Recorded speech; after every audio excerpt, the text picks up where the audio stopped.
And the idea is we have to repeat the parts as well between 7 of us, and we will put them one by one. Normally, depending on the talk, there will be just after the talk some kind of hands-on, and we'll be able to reproduce on your computer what are being presented. So you will be able to change parameters, you can be moving, Okay. make some visualizations.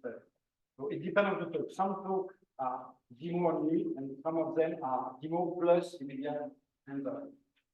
The other speakers are supposed to help anyone who can.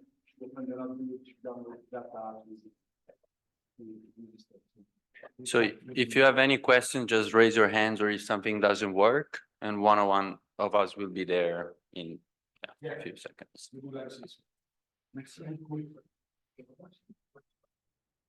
Okay.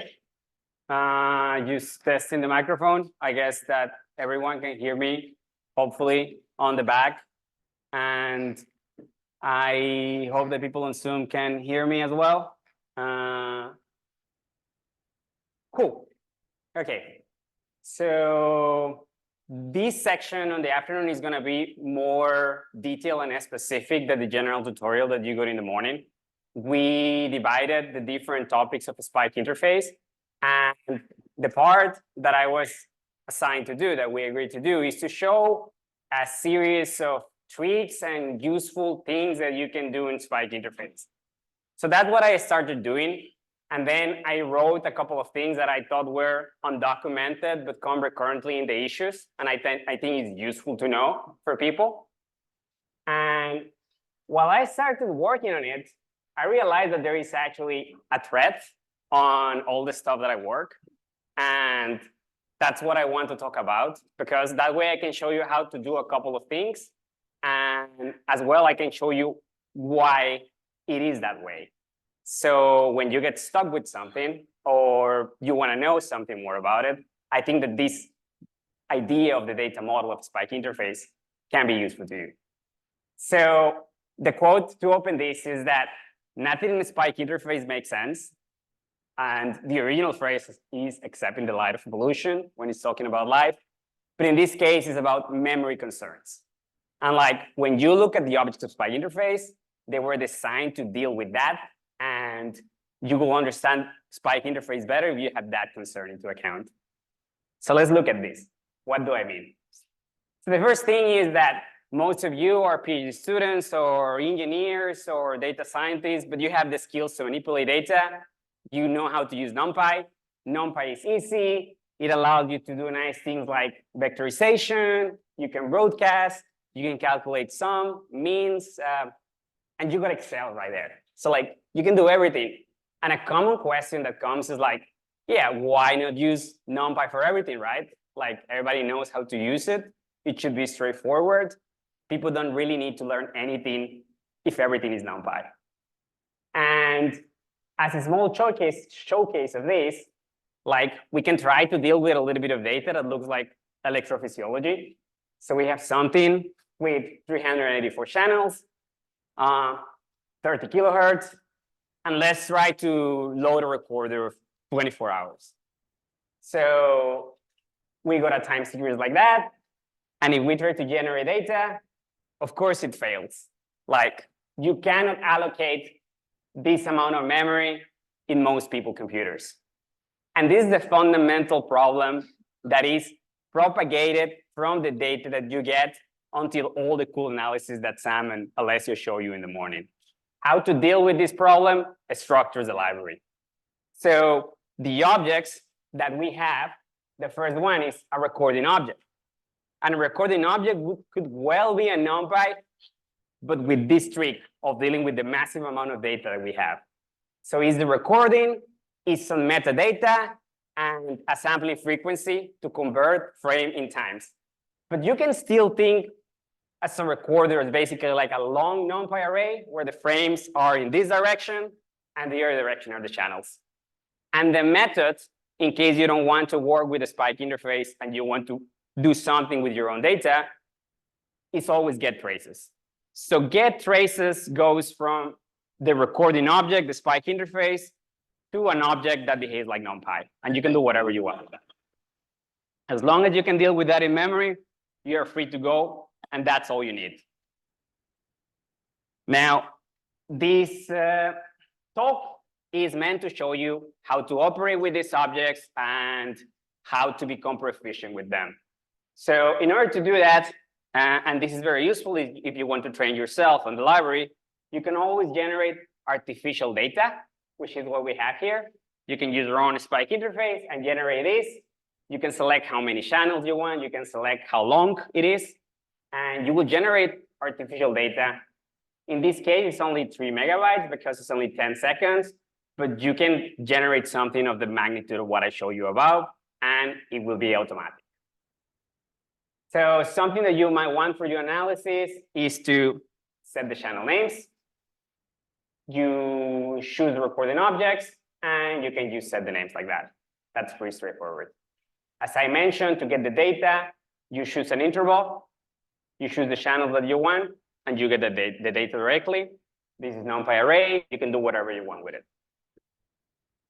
All right, what if we want to self-select some pieces of the data? We only want to work in a channel, or we only want to work with some of the frames at the beginning, at the end, whatever you want.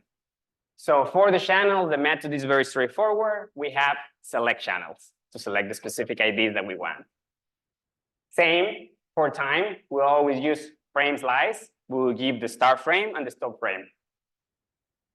Pretty straightforward. Another need that might arise when you're using the library is that you got some channels from a recording, and maybe you also recorded another set of channels at the same time, and you want to analyze the two things together as if it was a single object. So there is a couple of ways of concatenating and joining data. This is how you concatenate data across time. This can be useful in some formats like intent that sometimes generate only 1 minute of data. So you load them and then you can concatenate them. And you can also use the channels. So this is the code. And what we have here is a graphic summary of the operations that I show you. Again, we come back to this model where SpikeInterface, where the recording object can be thought as just like a long time series. So concatenating things, puts ones after the other, pretty straightforward. Channel aggregation builds in the channel direction. You can select some of the channels, and you can select some of the frames. Sorting objects, on the other hand, the first basic representation that we have is just a dictionary of the spike frames. So for every unit here, we have the specific frames in which the unit spike, and we save that. So there's a dictionary that goes from the unit to the frames. And the analogous method to get the data, which was get traces, for this object is get unit spike frame. Again, if you just want to use a SpikeInterface to extract your data, you can just get it with this method, and then you can do whatever you want. These are the methods as well that are used under the hood by all the other analysis, pre-processing, and post-processing, and the sorting analyzer methods that Alessio and Sam talk in the morning, and that will be talked in more detail in the next hands-on. So I'm going to fly through these because it's basically the same story with sorting. We have a way of generating artificial data. If you want to play with this, you can set the units, you can get individual data. The operations are, again, the same. We have concatenation to put the units of one sorting object after the other. We have unit aggregation to treat units coming from different sorting objects as one object. And we can select units. In this case, we're selecting 1 and 3. And we can use a piece of the spikes to do analysis. So with this model, you can just look at this and remember what operations you need to do in case that becomes necessary. And these relate to the memory concerns that I was talking earlier, because for the recording object, you wouldn't be able to select all the traces completely because they don't fit into memory. So SpikeInterface already takes care under the hood of managing this so you can actually handle your object as if it was a NumPy array with these operations, but you don't need to load the things in the memory and then slice it. It does it directly. So when you have heard Sam emphasizing in the morning that SpikeInterface works lazily, that's something that's what he means, that we are not limited by memory in the operations that we do. All right, so this is the first thing. We have these operations, and as Sam has emphasized for you, they are lazy.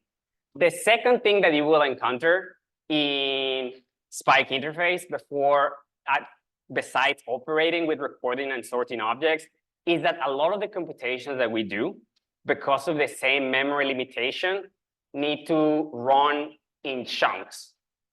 And just a brief reminder, what do we have is we have like a lot of data where this direction is time and where this direction is the channels. And as I was mentioning you and with the NumPy example, we cannot load all of this data. So what do? Is that we move across the time direction and we get pieces of the data. We do the operation that fits into memory, and then we aggregate it. At the same time, not only this allow us to work with the memory that fits into your computer, but also brings us parallelization, where one worker can work in one piece of the data and the other worker, or if you prefer, works on the other piece. So the memory constraints also inform the way that we parallelize the data over chunks in these objects. So how is this reflected for you as a final user? Is that there is a set of parameters when you are trying to run your analysis that you need to be aware of. Those parameters, we call them job keywords from this convention in Python, where keywords are the arguments that you pass to a function. And we have the following. So we have chunk duration, chunk size, chunk memory, and total memory. You change those parameters to affect how your analysis runs computationally. So let's just look at it a little bit more to try to make more clear what they mean.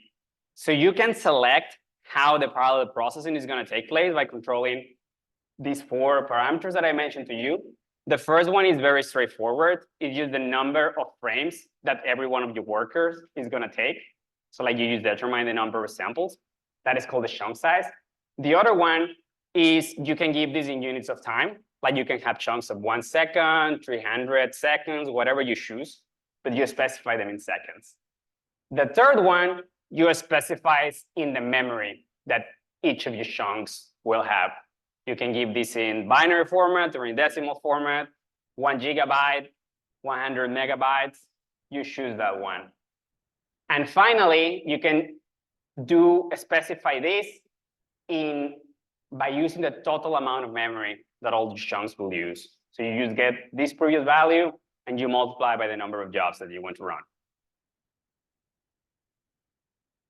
So the easiest way to set this so your work is consistent across whatever analysis you're going to run is by using the concept of global keywords, which is the word that I've been mentioning.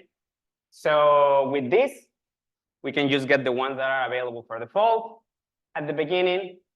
So here we have chunk duration of 1 second. That's how it is by default if you don't change anything. But you can use this function to set the way in which parallel processing will operate in your system. And some words into this.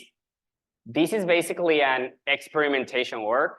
Depends on your machine, your hardware, and the specific algorithms that you are running, how efficient this configuration is going to be. So you need to experiment a little bit.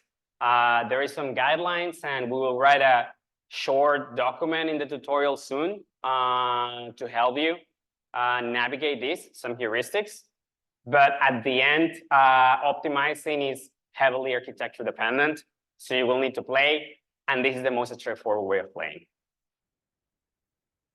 Finally, and this is lately, and again, comes from the same memory limitation and the way that we parallelize, another object that you may encounter when you use SpikeInterface is the Spike dictionary, sorry, the Spike vector. And I'm calling the first representation that I give to you Spike dictionary because for every unit, you get the frames of that unit where that spike. And in order to work better in parallel, we write instead all of the frames as a succession, like ordered. And we also keep the unit to which they belong.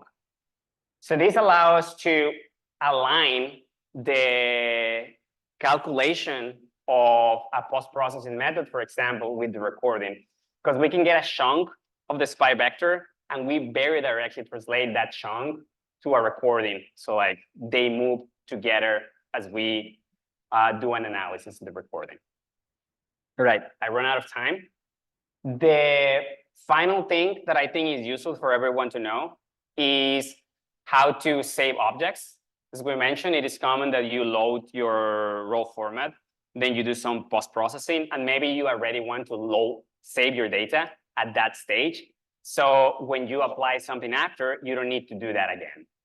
And I think that Sam and Alessio already mentioned, but we have two formats.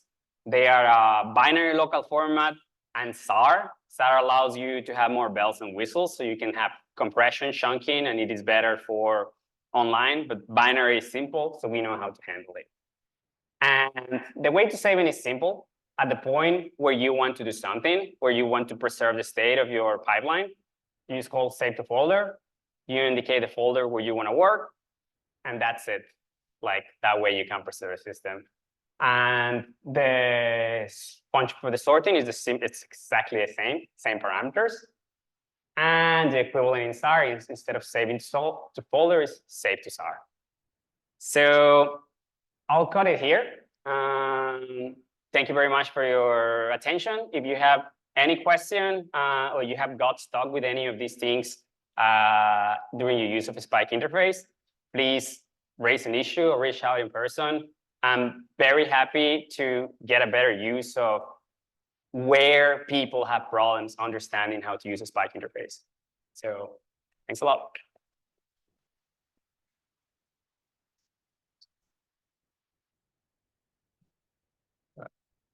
That's better. Cool. So yeah, I'm Zach. I'm the like token American on the team, I guess. US person. Come in right at the end of the project and pretend like I saved the day. We already got a nice overview of sort of using probes with Sam's talk at the beginning of the day.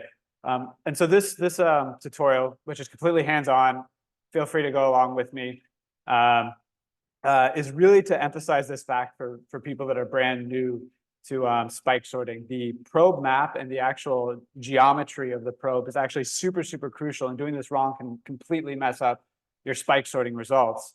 And so we need to all start from a baseline of creating a correct probe. If you've already done this a million times, then this is going to seem super apparent. But for those who are not used to this, we wanted to make sure that everyone sort of understood that along with SpikeInterface, we have this associated project called Probe Interface.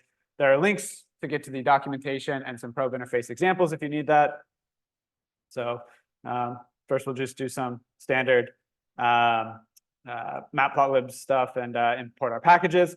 And to start with the lecture portion of this, where I'm just going to be talking before we actually try to do the full hands-on, is we're going to grab an already implemented probe. So as Sam said in his talk, all the Cambridge Neurotech probes have already been implemented. If you have a probe that's not in the probe interface library, we'd absolutely love you to submit it. We'll double check your work. There's still a lot of NeuroNexus probes that need to be put in, bespoke probes that need to be put in. So feel free to contribute. But for us, luckily, we can just put in that we have a Cambridge Neurotech probe, and we'll just choose the H6. And then we can see that if we print our probe, we have some information. So we wanted the H6, we got the H6, we can see the company, we can see that it's a 64-channel probe and that it has 2 shanks. Probe interface comes with plotting functions as well, so we imported that up at the top, and so we can look at our probes. And so this is just the general shape of the probe, and it looks like a probe, right? So this is just a quick gut check. Olivier said, said it perfectly yesterday. You just need to look at your data sometimes. You need to look to make sure you're not doing something completely idiotic. And so the first thing we need to think about are what is actually on the probe. And so in probe interface parlance, in spike interface parlance, we would call these contacts. Other people call them electrodes, but these are what are actually receiving the neural signals on the probe. And so these are called the contact IDs, and we can actually look at the contact ID numbers by using with contact ID in our plot probe function. So if we do that, we now see these are all numbered. And so the IDs are what you're actually going to see in the course catalog. So you go to the Cambridge Neurotech catalog, you're going to see a bunch of numbers along their probe. This is the numbers that you're actually looking at. But these are not the numbers that are going to actually be the part of your raw data when you are at your recording apparatus. And so what we need to actually do is wire the device. So this is doing the pathway or channel mapping for the device. And so this is in order to go from probe to any adapters in between to the actual recording equipment. So to see what we already have in probe interface, as Sam showed earlier, we just do this get available pathways. There's a wide variety of pathways. Again, the ASSY are all the different Cambridge Neurotech varieties. And then oftentimes we have adapters in between. So we have these adapter labels that have these different connections between the actual probe and then the head stage connector. And then if we look at the in, for instance, this is an INTAN 32 channel head stage. And so really the flow is probe to potentially an adapter to finally the actual head stage. And so we need to actually go from the contact IDs to the actual recording channels. And so in this case, we'll just pick again the same example Sam used earlier to be consistent. So we actually have a function that'll automatically do this wiring, but in the hands-on portion of this tutorial, we'll practice doing the wiring ourselves. So if we hit play now, you see that the actual probe doesn't seem to change. But what's cool is we can now plot this with device index. So the device index or the device channel indices are the actual head stage channels that we're going to look at. And so we can see that we have a bunch of device indices. But where the magic really happens to keep it clear in our mind that these numbers are actually different is we can zoom in on one shank of our probe and look at both our contact IDs and our device indices. So if we set these both equal to true, what we see is that these numbers are not the same. So the contact ID 47 is actually going to the head stage channel number 10. So we need to always do this mapping to make sure that we have the correct numbers that we're using with our raw data. We also have a couple convenience functions. I just want to show this briefly, and then I'll talk about the last major point. So we can do, we can send this to a pandas data frame. If you're used to Python, then you know exactly what a pandas data frame is.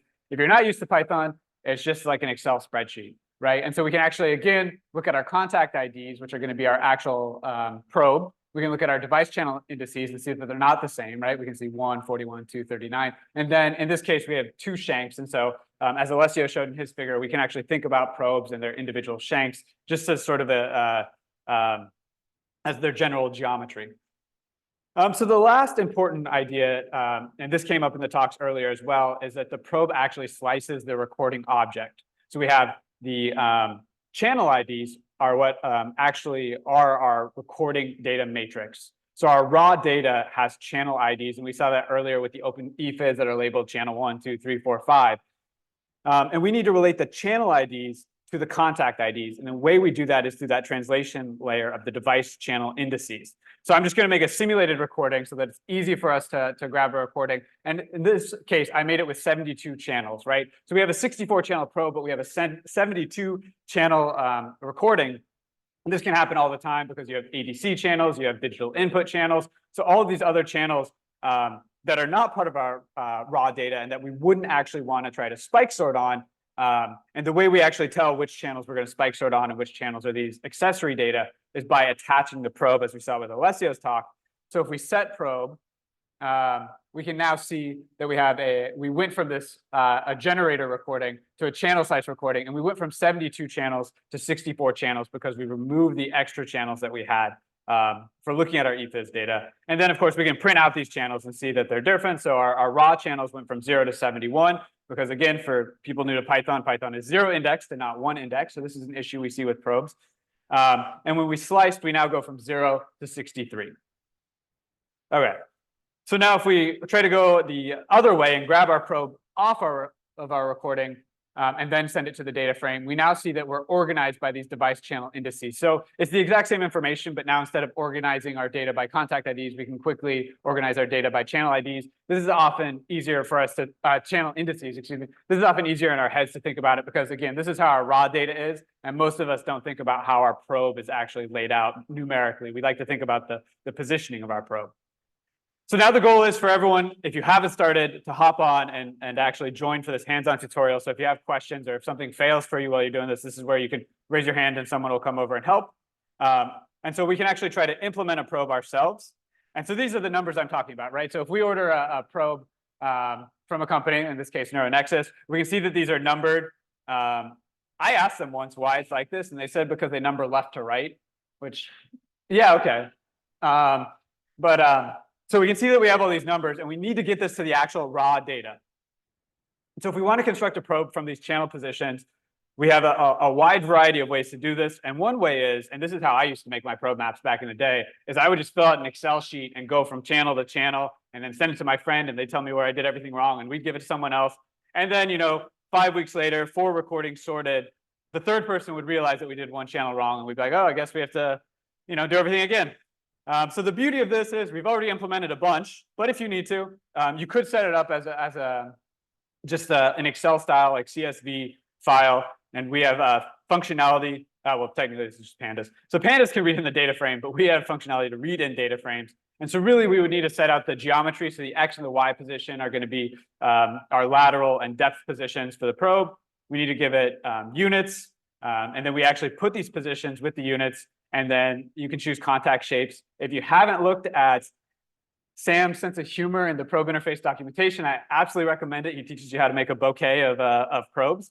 But you really have the flexibility to do whatever you want when setting up your probes.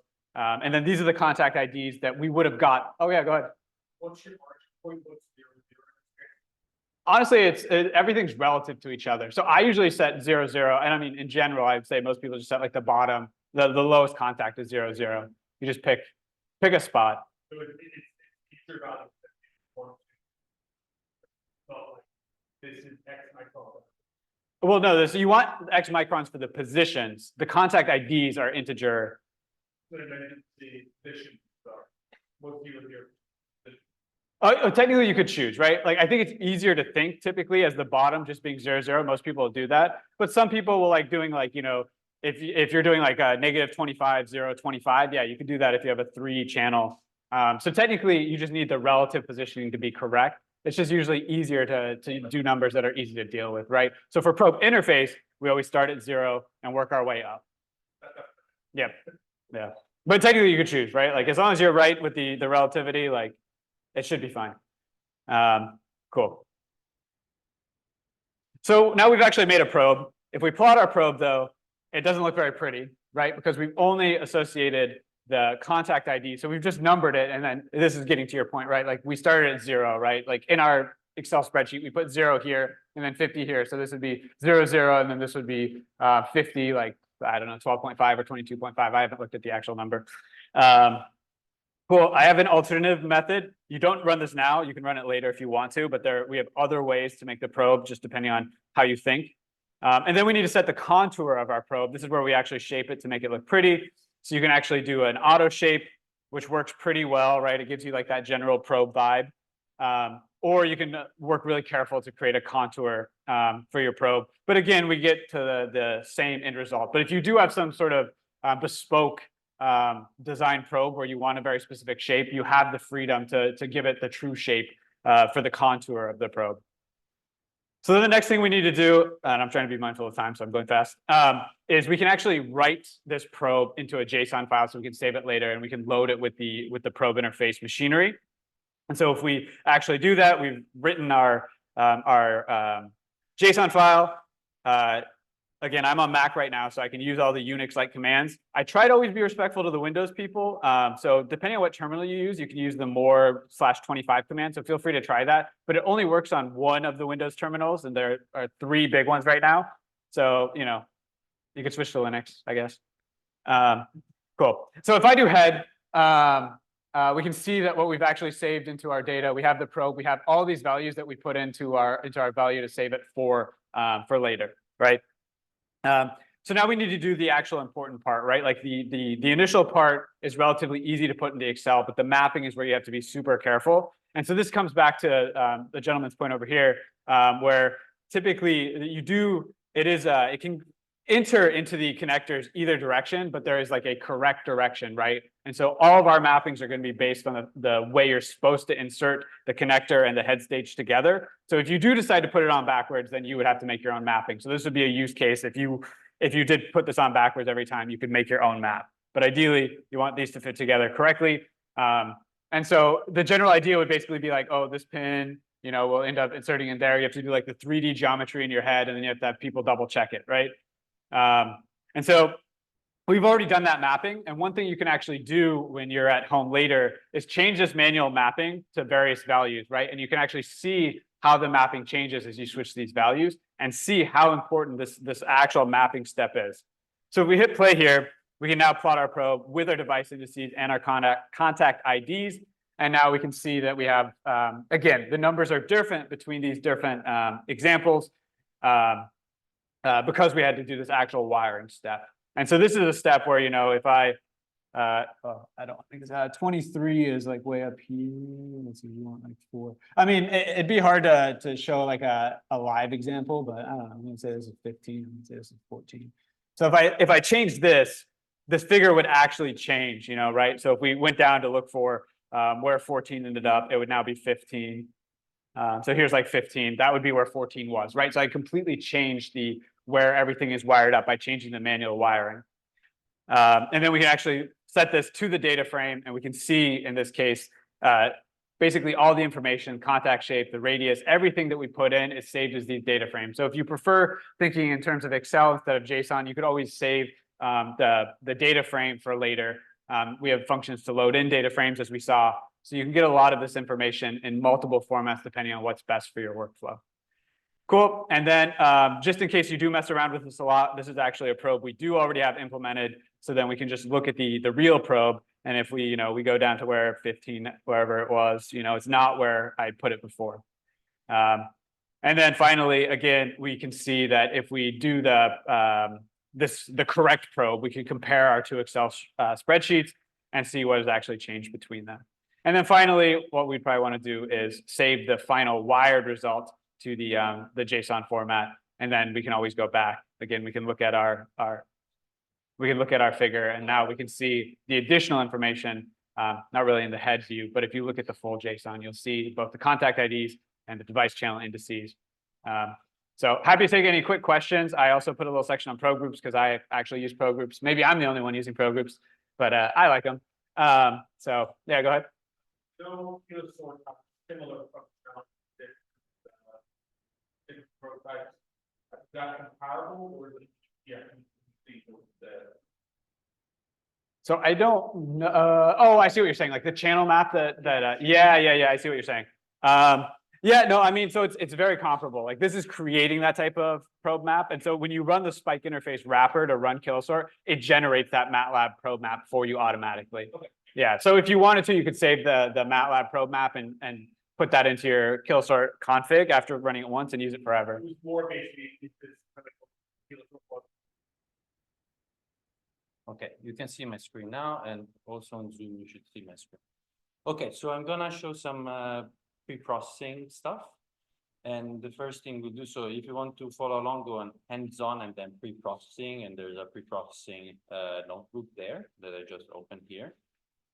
So first we'll do some like basic imports. So we're importing the extractors, pre-processing, and widgets module for some visualization as well. And then we're setting this widget backend, which basically enables us to have some interactive visualization. So the first thing we'll see is this striping. So this is what Olivier presented yesterday. And actually, we'll start from a data set that Olivier shared and colleagues with this IBL paper. There's a link here. So you have to set basically a base folder where you have the downloaded data that was available on Drive. And then we're going to load this like CBIN file, which is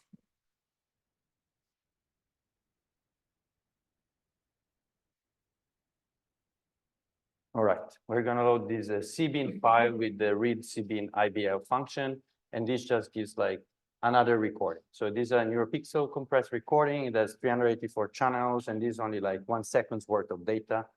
And it's just to show some of these like pre-processing tools in action.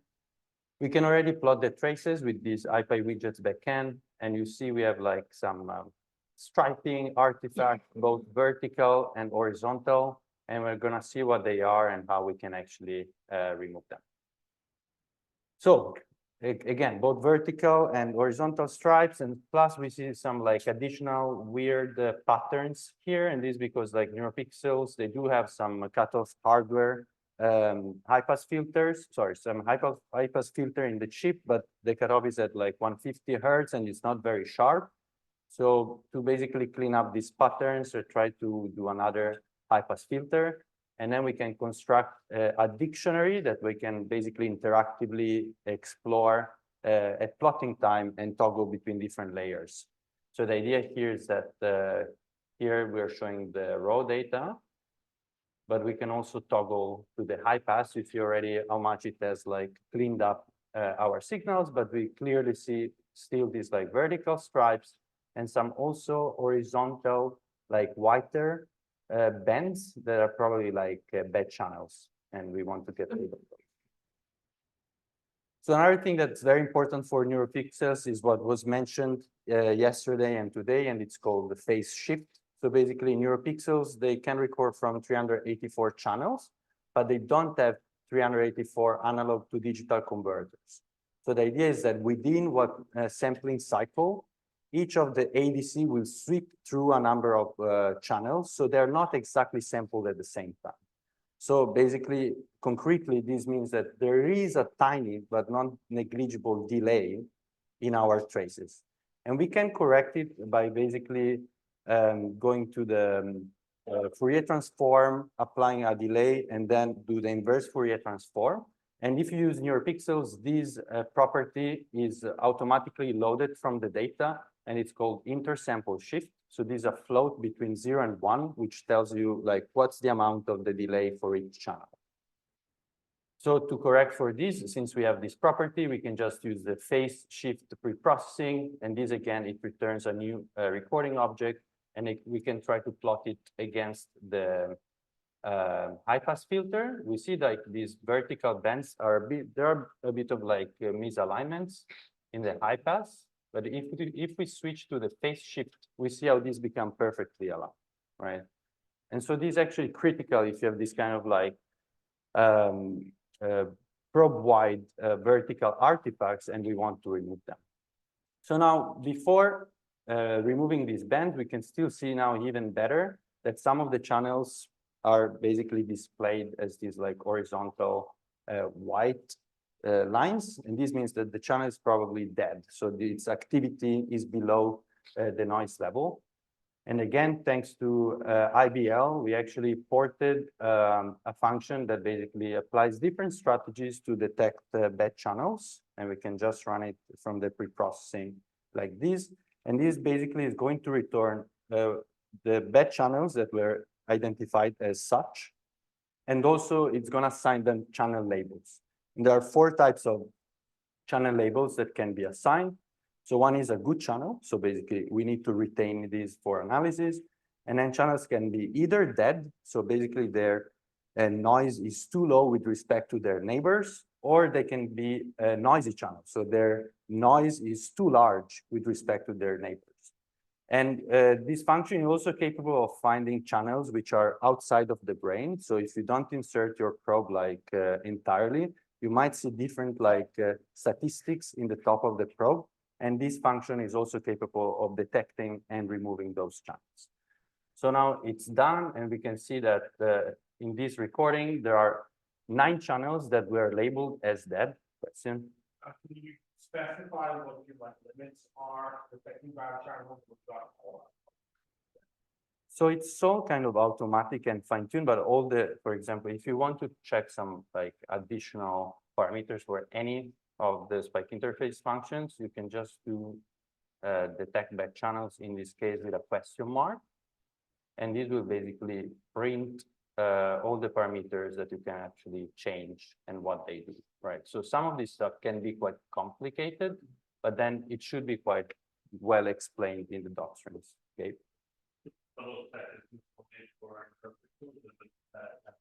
No, that applies to everything, but the phase shift kind of only, not only apply to all systems that actually do this kind of switch in between channels, you could apply that. Yeah.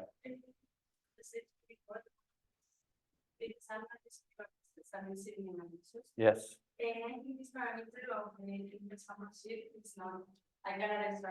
So then you don't need phase shift. It means that your data is probably recorded simultaneously all at once.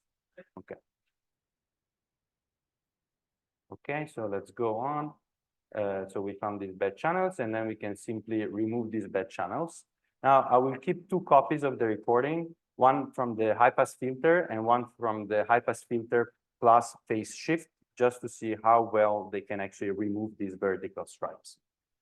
So I'll go a bit quick here, but to remove these vertical stripes, we have 2 strategies. So one is a common median reference. So just removing the median at each samples. And this assumes that the noise is like constant across all channels. And we can also apply the high pass spatial filter that Olivier basically introduced yesterday. So here we are constructing a bunch of these objects and also constructing several layers so we can compare how they look. So you see that if you actually have a CMR without the phase shift, you still have some residual noise, right? And this is probably because we didn't apply the phase shift. So if we look at CMR after applying the phase shift, you see that most of the noise is actually removed. And the same holds if we do the high pass spatial filters. So if we don't do phase shift, we clearly have this residual noise that is still there. But if we do apply phase shift, it's much better for this kind of like very stereotypical stripes. So there are some differences between CMR and high pass spatial filter. Also, Olivier introduced them yesterday. So feel free to try out to visualize your data, to try to spec sort them separately and choose the one that, yeah. Yeah. This data set scientific to Alessio, because the failure case does not pass the quality control, it is not the data set that is inside the unique data. Yeah, it's just for teaching purposes. It's when things go wrong. Okay, the second part of this brief tutorial, I will show if you have like, for example, optogenetic stimulation, most of the probe, they have this optical effect. So you will see it in the extracellular traces, and this can confuse the spike sorters.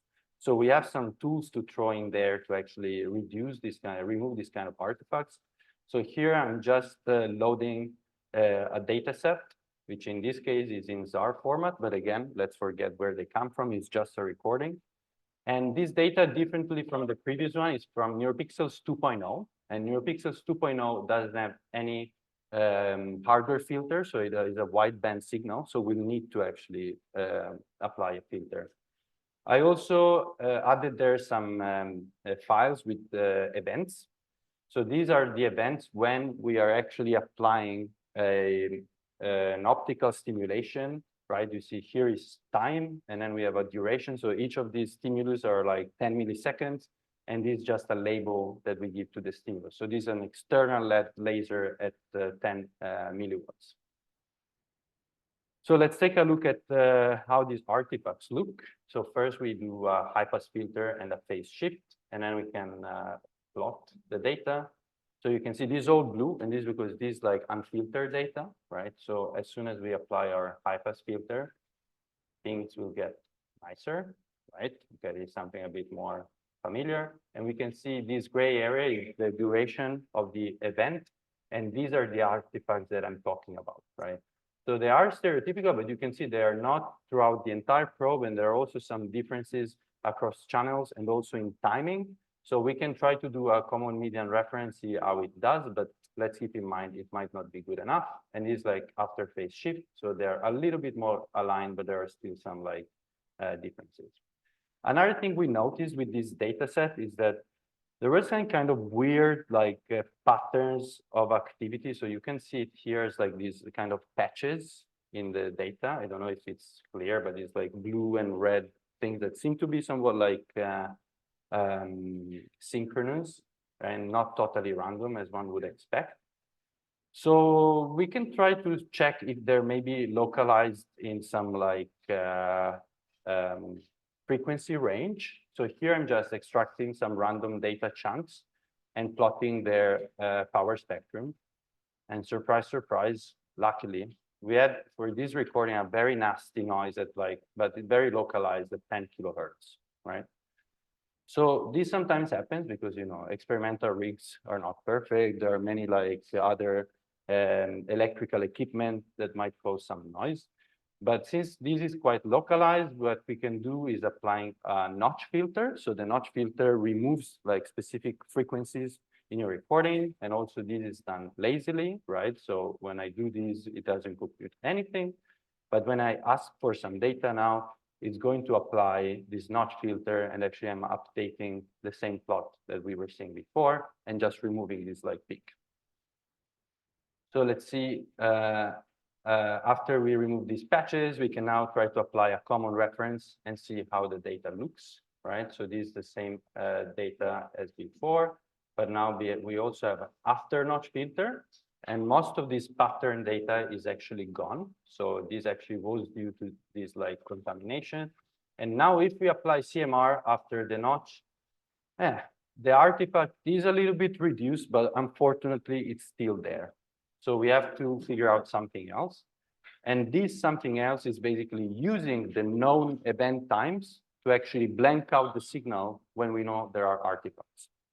So that's what I'm going to do now. I'm using the events in the artifact. I'm actually duplicating them to get both the rising and the falling time of the artifact. And then I'm using the function remove artifacts to blank out those specific regions for 1.5 millisecond before and 1.5 millisecond after the event. And let's see how it looks. So this again is like our artifact. And after we remove the artifacts, you see these are blanked out. So these are all substituted with zeros. So you're gonna lose signal there, but at least you're not gonna mess around the spike sorter. And I think this is much better than actually just running a spike sorter with artifact and having to deal with the many noisy units that it's going to find. Yeah, so this was it. There are many other pre-processing steps that you could do. We have them all documented in the documentation. Another important one is motion correction. So I'll call Pierre on stage to show this.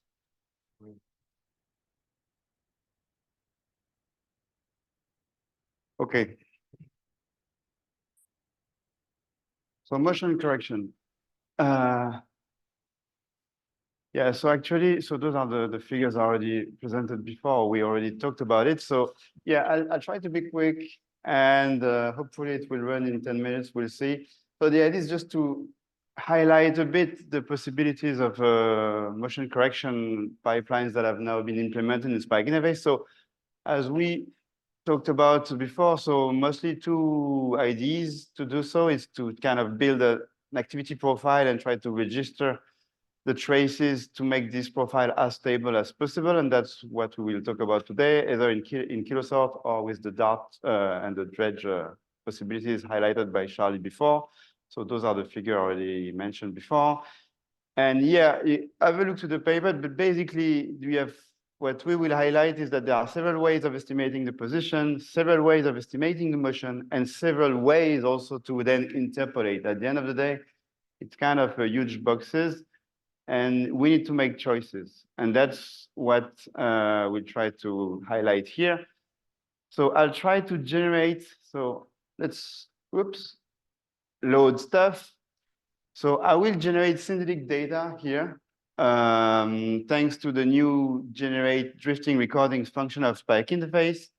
So hopefully here I will generate a zigzag motion that will be rigid over the probe, starting at 10 seconds with no end, with a period of 50 seconds. So you have a lot of parameters that can be set. But so this zigzag rigid is the parameter that I'm providing to the motion. So I'm creating a static recording, a drifting one with the zigzag, and then the sorting is associated to that. So the recording that has been generated here It's a 2-minute long recording on 128 channels only. It's already 1.72 gig.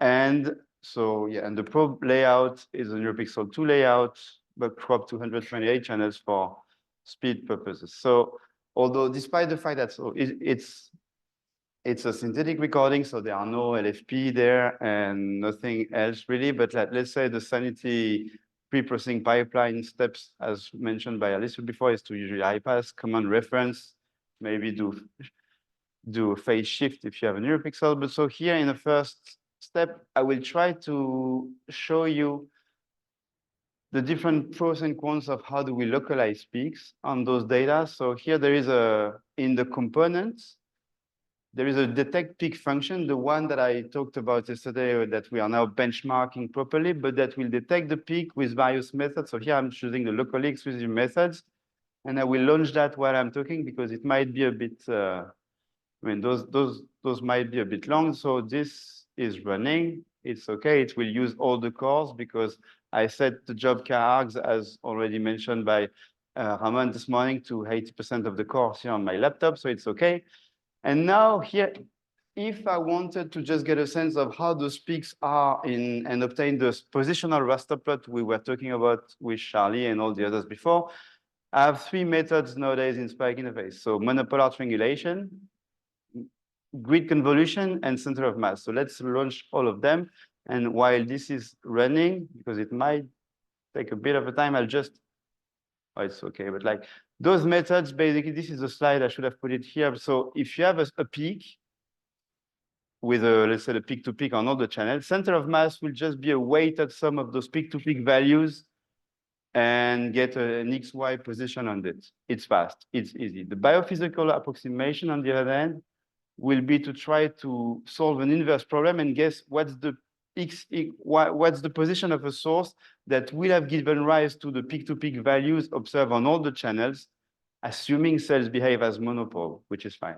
And the grid convolution, on the other hand, is something a bit more brute force, is to say, okay, let's say I know the shape of a typical waveform on one channel.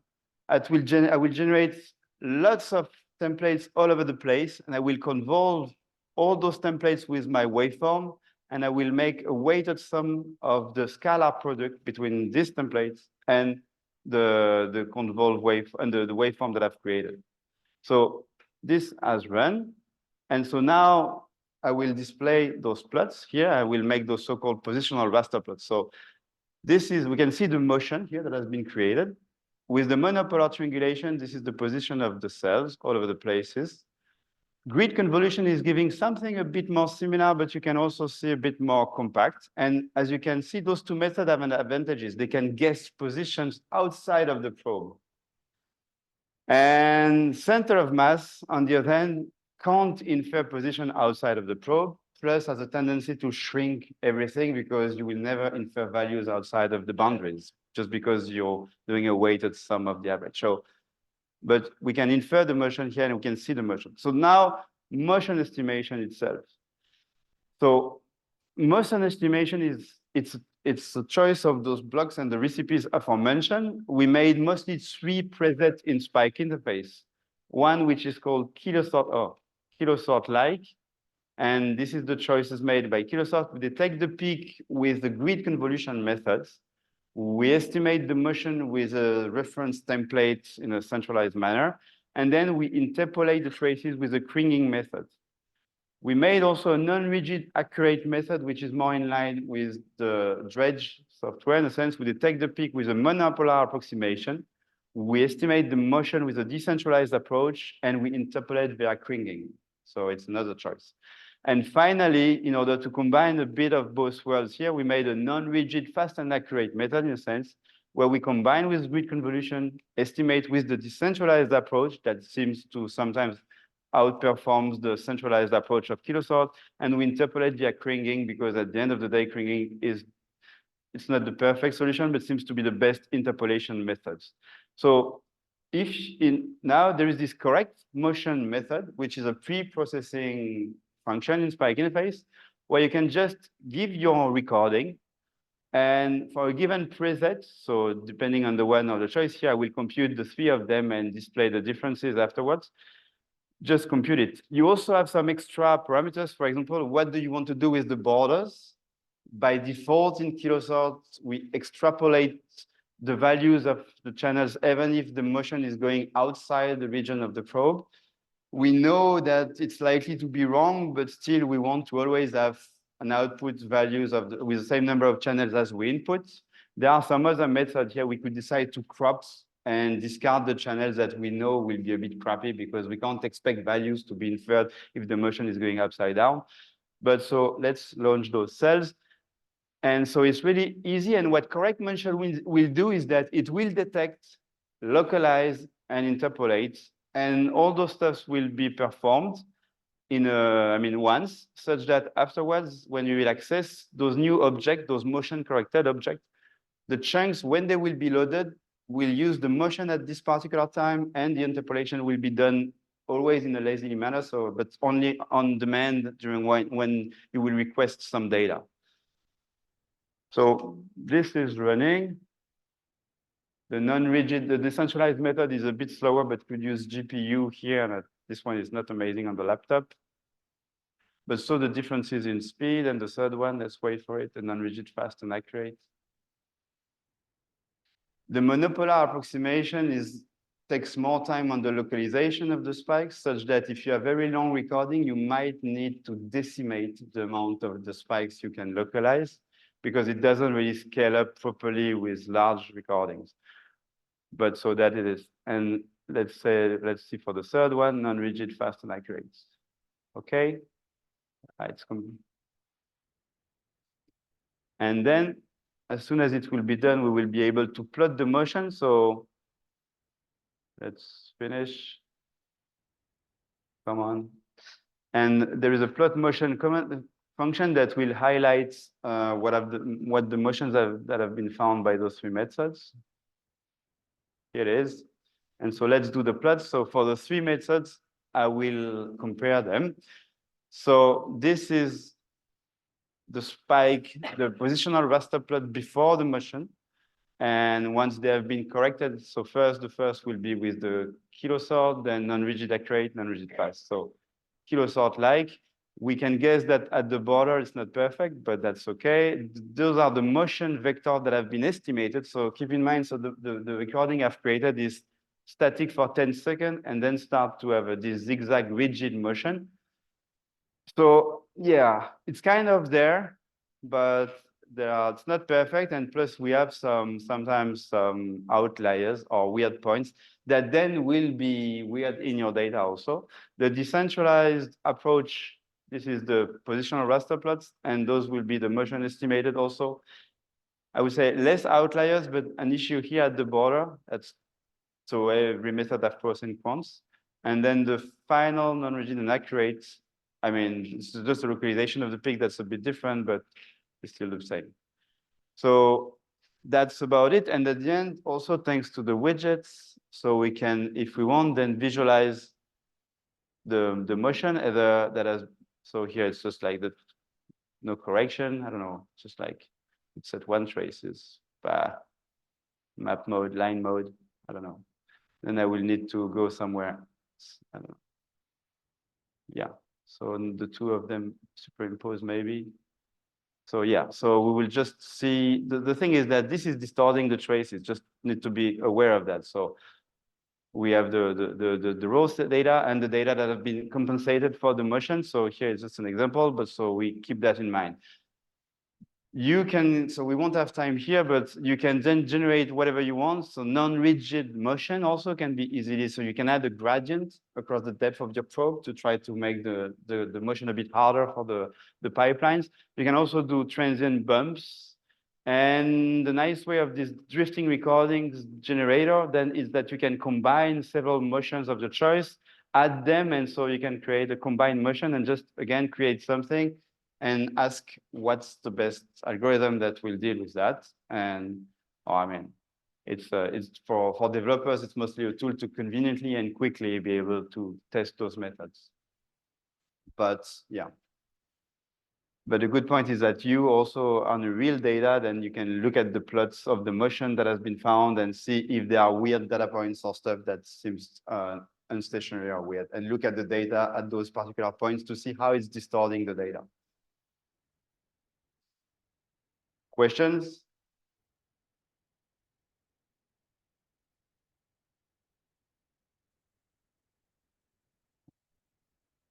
I've opened it using Jupyter Lab, which is like Jupyter, but not in a browser, which I really like. I'd encourage everyone. Okay, great. So as I said, we're going to calculate some things. So the first thing you've got to do is set your base folder to where your data is. And then in that data, there's a recording and a sorting. And this is some generated data, and it's got some mysterious units in it. So we're going to investigate them using some visualization. So let's take that in.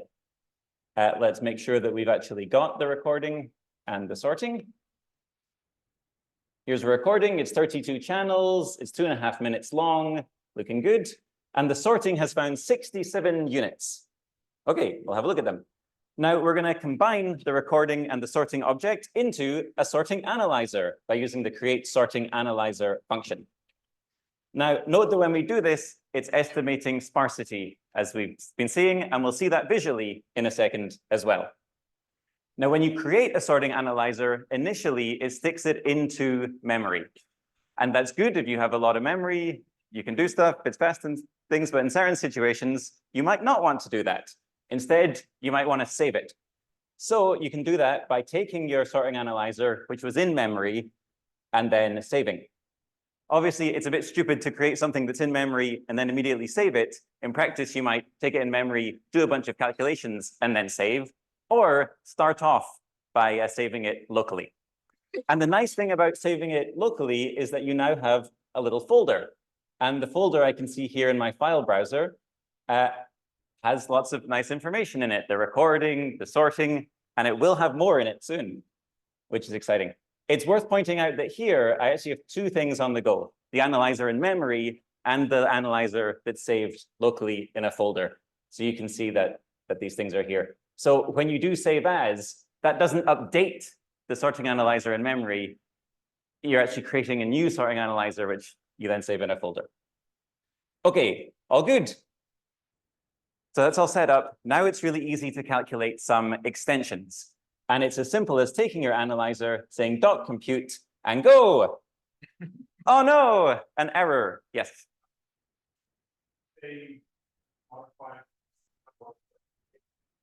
Third one? It depends. So it will probably say, you already have an analyzer here, stop it.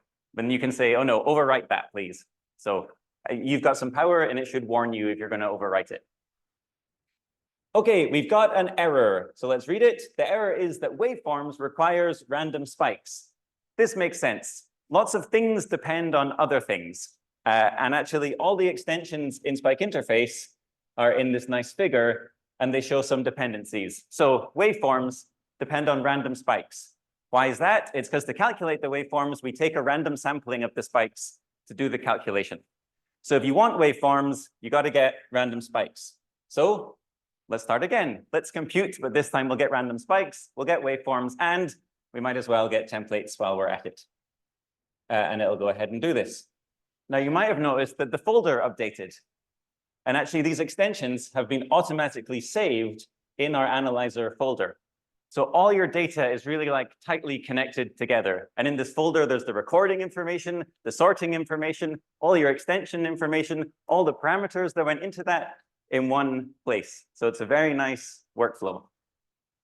Great. Okay, what happens when you recalculate an extension? Well, not as simple as you might think. It depends on lots of things. So for example, we calculated the waveforms using random spikes. Now, suppose you recalculate the random spikes. That actually means that you would get new different waveforms. And if you do that, that breaks the provenance because you then have these waveforms that were calculated using something, but you've made something else. So to be safe, if you recalculate random spikes, we delete everything that depends on so that we're not kind of risking any provenance issues. So if I compute random spikes again, and I have a look in my extension folders, templates and waveforms are now gone. So if I delete this, everything that depended on it goes. Yep. Just for the flash of how the question, I know, you know, now I'm asking. Just a magic, if you know the tendency when you're asking for the waveform, you know you specify why. Yeah, I guess it's a design choice. We could calculate things automatically. I think one thing is that we want it to be easy for other people to develop new extensions and things. So I don't know, I think we want as much power in the control of the user as possible so that, I don't know, we don't want to be too, we don't want to be doing things that you've not asked us to do, right? Sorry, not us. The software shouldn't be doing things you've not asked it to do. And probably understanding this is helpful for understanding the calculation, but it's a design choice. We could have done it different. Remy, one idea is if you have at the beginning, we had in mind maybe some GUI, and maybe you want to recompute, but let's say the waveform, you want bigger widths, more milliseconds. We change also the templates. So if you have a GUI in mind when you want to change something, you want to recompute and delete what is shown already because it's not anymore. No, but true. his question was if the waveforms require random spikes, why not computing random spikes automatically? I think because the main goal of this, I think it's the user to be aware of what they're doing. There are different ways you can sample spikes. You could do it uniformly, you could do it by firing rate or other options. And especially for more complex dependencies, you need to call yourself the function, know what you're doing, and it's not going. So it's high level, but not too high level. Yeah. Also, like if you calculate some spike amplitudes, you might expect some small file, and then it creates like a huge waveform folder or something. It might be unexpected. But all these discussions are happening on GitHub pull requests. So come join the conversation. Okay, we do want waveforms and templates. So I've recalculated them. If we look in the folders, they're back again. And you can get data by taking your analyzer, get the extension, get the data. You're like, oh, fantastic, fabulous. I love my templates. Here they are. Obviously, this is a bit, you know, not fun, a bit useless. So instead, we've got widgets. I'm just going to quickly calculate some other things using some other format and then get some widgets. I was going to pause here, but we're running late-ish, so let's just keep going. Yeah, I should say there's lots of different ways to compute extensions. So you can do everything in like a dictionary like this. You can do each extension individually. There's like a few different ways of doing things. It depends on your coding style and your pipeline, what you want to use. All the options are at some point in this notebook. So we're overloading you with information, but you now have a bunch of notebooks you can refer to for later. Okay, so we've calculated a bunch of things. They're stored in a folder. They're all in this analyzer object, and now we can use widgets to analyze them. So for instance, there's a plot unit summary function. So this is you put in a unit ID, and it should very quickly plot a unit summary. So this is showing you where it is on the probe, the template on the channel with the maximum thing, the spike amplitudes and the histogram. That's because we've calculated those things, so they go in the plot unit summary. Very nice. And again, all in this analyzer object. So putting the analyzer in plot unit summary. Now, note that the recording has 32 channels, but this thing only has about 15 ones displayed. That's the sparsity at work. So it's scrapped all those other channels to make things more efficient, and it's only doing calculations using those things when you're thinking about templates and waveforms. Okay, beautiful. Now there's a lot more widgets. If you go to the documentation, you can see all these plotting functions, lots and lots of them. So let's take a look. We could take a look at unit locations, and then you can nicely straddle through and look at lots.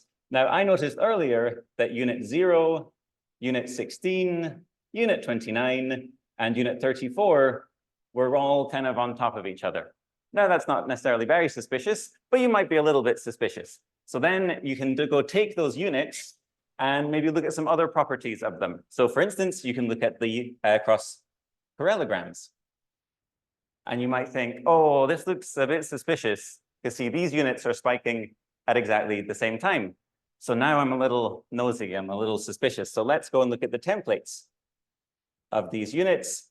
Then you take a look at these. Oh yeah, the maximum one seems to be here, which is matching this thing here. Or maybe you're like, oh no, they're a bit different. That's fine. I'm not telling you you should do anything with these, merge them, split them, whatever. Just saying that these widgets are a really good way to investigate your data and have a look around. Another thing you can do is do something like plot amplitudes. And if you do that, you'll see stuff like this. This is a sign of some drift, happens in the amplitudes as well as the locations. So it's just a very quick way to go in and have a look and say, oh, there might be some drift there. Okay, fab. Oh, and this plot's very nice. I like this. This is a nice way you often see amplitude cutoffs happening when some of this distribution is missing. And that's also a quality metric you can measure. So in this tutorial, there's a few other exercises you can do. You should go and explore all these beautiful plotting functions. And what we've learned is how to calculate extensions and how to visualize them. Great. Done. Okay, there is coffee on the way. I'm not sure it's here yet.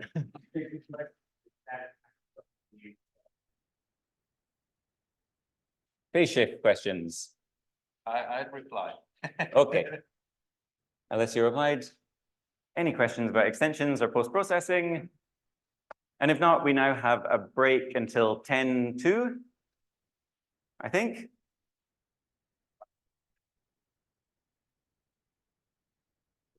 I just put it on the other screen.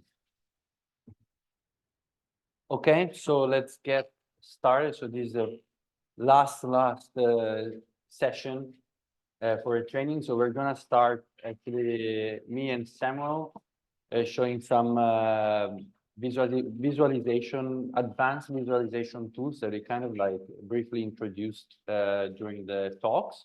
But now we're gonna actually take a few minutes and also, if you have time, play around with them.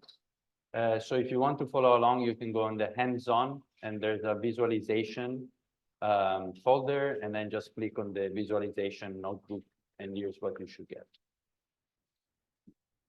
Okay, so this is mainly the interactive visualization beyond IPy widgets. So you've seen the IPy widgets before with Chris and with me as well. So you can render something in the notebooks and play around with it. These are some additional like plotting functionalities that we think are cool and powerful to explore your data. As usual, we do some imports. We set some global job keyargs. Now you know all about these. And then I'm just setting the base folder where my downloaded drive is. Okay, this I don't need.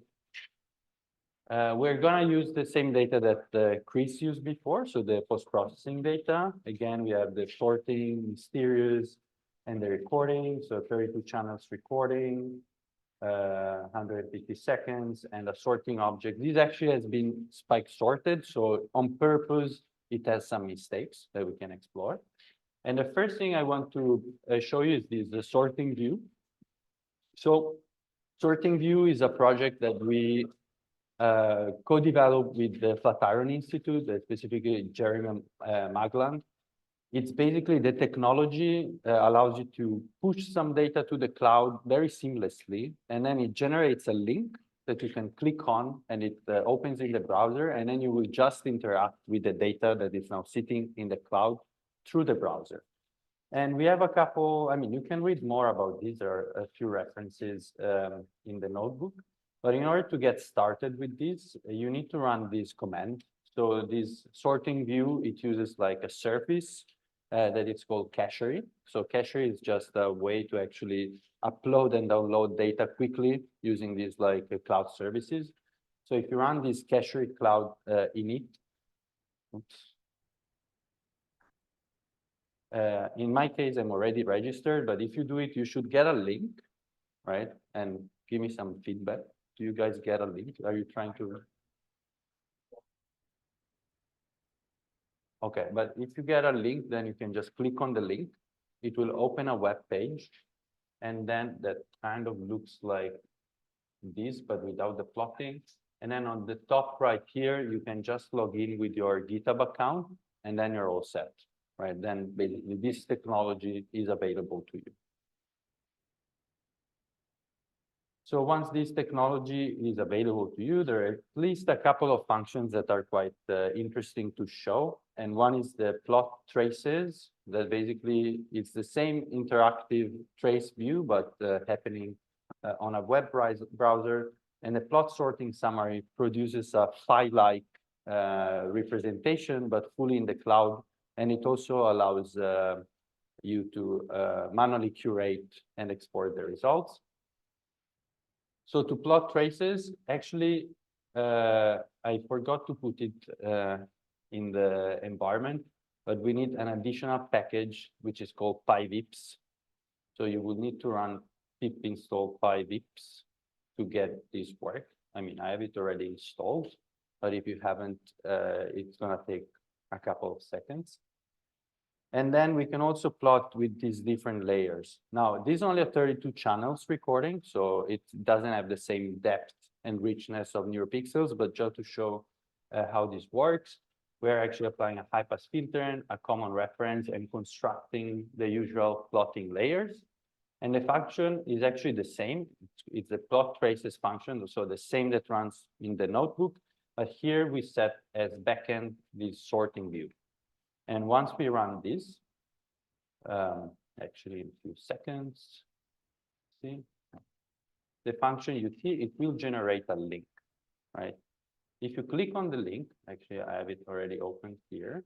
So this just, it's 32 channels, so it's not the best recording to represent this way, but imagine you have 384 channels, you can see spikes at different places, and you can also use this like drop-down menu to switch between the different pre-processing steps.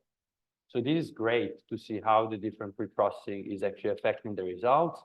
And at the Allen Institute, we're actually using this. So every time we run some spike sorting, we produce plots like this at like different times in the recordings, just as quality control to make sure that we don't have weird noises. We have the, let's say, stereotypical spiking activity, and everything looks good. The other plot that is very interesting is the plot sorting summary. It works with an analyzer. So we have to create a sorting analyzer like Chris showed before. Now we're doing this in memory. And then we need some required extensions to make this run. For example, it requires waveforms, templates, noise levels, some unit locations, and so on. And then we can also add some custom properties that we want to show. If you're used to Phi, you'll see that when you select the units, you have a bunch of additional properties like firing rates, ISI violations, or like anything that you could imagine. So here we could actually add some custom properties as well. For example, we have the number of spikes and the amplitude in microvolts of the template. So we can compute it and add it as a property to the sorting. And then we're gonna run this plot sorting summary with the sorting view backend. We're gonna set this curation flag to true, and this allows us to actually do some manual curation. I'll show you how. And we also can choose the label that we want to curate for. So in this case, we'll be able to flag units as being noise, MUA, or SUA. So we run this. Again, it will generate another link very soon. Now it's pushing data to the cloud, so it's okay that it takes a few more seconds. If you click on this link, I have it open here just because I restructured a few of the plots so you can move them around and resize them. But you see that here you have a list of units, and you can actually scroll through units one by one. For example, here we have unit 0, 1, 2. Here it shows the average waveform. We can also change the size with some like shortcuts, amplitude view, and autoparallelograms. If we select more than one unit, it will actually show both of them one on top of the other. And you can even select units based on their location. So for example, here I'm selecting these 3 units and so on. You can also use this for manual curation. So for example, I could say these 3 units are an MUA, but also they need to be merged together, right? And these will basically, it's a bit hard, small to see here. but you see this unit has been flagged as a MUA, right? And then it also,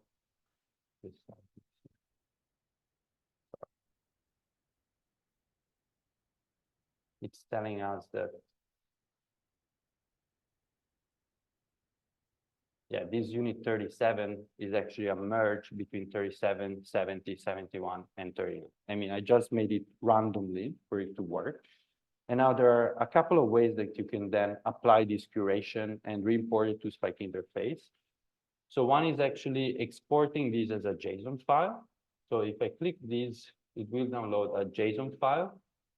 And the JSON file looks like this. So it tells us how you labeled your units and what units should be merged, right? Very simple. Or what you can do is also save these as a snapshot.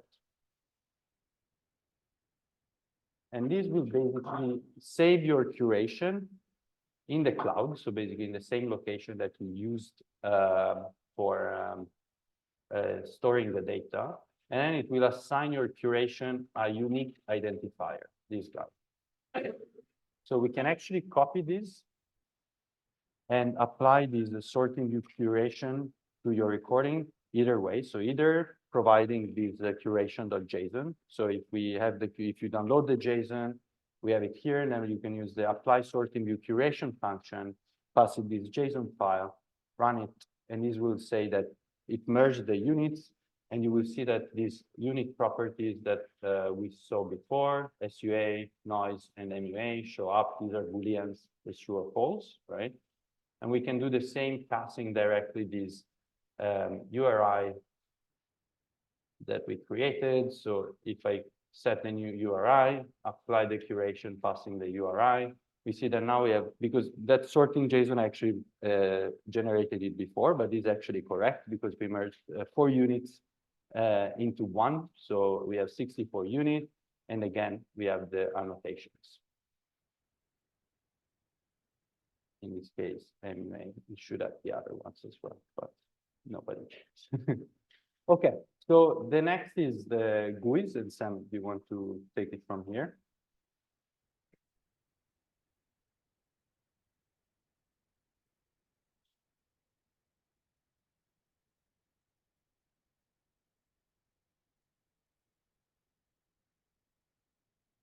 So I will present now some visualization, but not in the web. I implemented some old school visualization with local desktop stuff done with the Qt toolkits, which is local, so you cannot do remote visualization. So it's not for remote computing. But very often in a lab, you have your data here on the network drive, so you can install something on your computer and visualize. And in that case, it would be faster to use some kind of old school desktop visualization. So for this demo, so normally the demo should be really impressive when I have a real mouse, but I don't have, so I need to use the pad, so it will not be impressive. In that case, but normally you should have in memory, I save this to a folder. And the first stuff I will do is to, like Alessio did, is to plot the traces. And I'm doing something that you should not do in that case, is that I am launching a Qt app from Jupyter, which is normally bad because it's two separate words and it don't work in many cases. But normally on Linux, when you do this little Qt guy stuff, it should work because sometimes it broke the Jupyter event loop because it's a separate event loop. So maybe this, I don't know. I should have the window somewhere. Okay, so the first stuff is not the SpikeInterface GUI, is an old stuff I did, which is IFI Viewer. So IFI Viewer is it's a cool tool to make some plottings, but agnostic to the back end. And it's really useful when you want to plot both some signals, some video, some event, and some stuff. And also it have integrated in it some manual event encoders. For instance, in the lab, we use it to encode some manually some behavior of rodents. It could be used for that. So I made some kind of wrappers between the SpikeInterface and IFI Viewer stuff. And so on the fly, you can plot a SpikeInterface object, and in that case, it's a recording. Okay, so the same story as before, because the object is lazy. So when I plot this, it's plotting this, but you don't plot the traces. But the cool stuff with this is that you can jump very far in the file, and on the fly, it loads the data. And with this, it's cool because if you have a 2 day of recording for sleep study or stuff like this, you can use these tools. It's not like in the web where you push small pieces of data to check it. But sometimes if you have a long recording, something could happen later and you want to check it. And this is the cool stuff. So I don't put when you double click, you can select a few channels. You can put some color and that's it. But the main idea, it's not totally perfect. I don't have implemented yet, but there is a pull request, all pull request in this to do this. But the idea of IFI Viewer is you can use it, but the best usage of IFI Viewer is to make your custom viewer, maybe by adding video and adding manual events and encoders. So you could have a look to this. It's cool because you can interface with SpikeInterface object, but not only. It's quite general viewing tools. And for instance, you can even do this kind of stuff to plot the display with different speed, stuff like this. Or it's a visualization stuff. And should be fast because it's Qt based. And the main stuff is the access to the data. If your data access is slow, this will be slow. But normally the plotting is fast. So this is the Heber. And here again, it's the same as before. We use the same function, which is plot traces. And you see this little option, which is the back end. So in short, any function which is plot something in SpikeInterface could be matplotlib backend, which is the default, IPyWidget for some of them, and a sorting view for a few of them. And the only case where it applies when it's IFI Viewer is for plot traces. So depending what you are visualizing, you can have several backend. Okay, and what I will do now is I will do also, so I'm computing 2 more stuff in my analyzer, which is the PCA and the quality metrics, okay? And I will use now the same function as Alessio, plot sorting summary, but I will use my backend, which is SpikeInterface GUI that nobody uses because nobody know the tricks which are hidden in the SpikeInterface GUI because there's no documentation. So the only documentation is today. So one idea of the hackathon, I don't know who is staying for the hackathon, could be to improve this, maybe to put some documentation, maybe to get some user feedback. And one of the idea is I really dislike the idea to make manual curation. I don't like the idea of manual curation. Alessio implemented it. For me, it's better to have a good viewer check the data. And normally when you do manual curation, internally, you have an algorithm, which is very often some threshold-based stuff. And then you apply repeatedly the same algorithm with the threshold. So I prefer good visualization. You use it to learn your threshold, and then you make a simple script, which is a simple threshold selection on quality metrics. I prefer this. So I never implemented the manual curation stuff.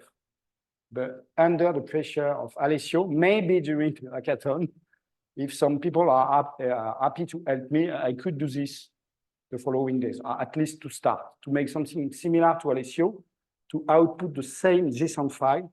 So we could have 2 similar tools that output the same, which is the list of curation rules to apply to a sorting to finalize.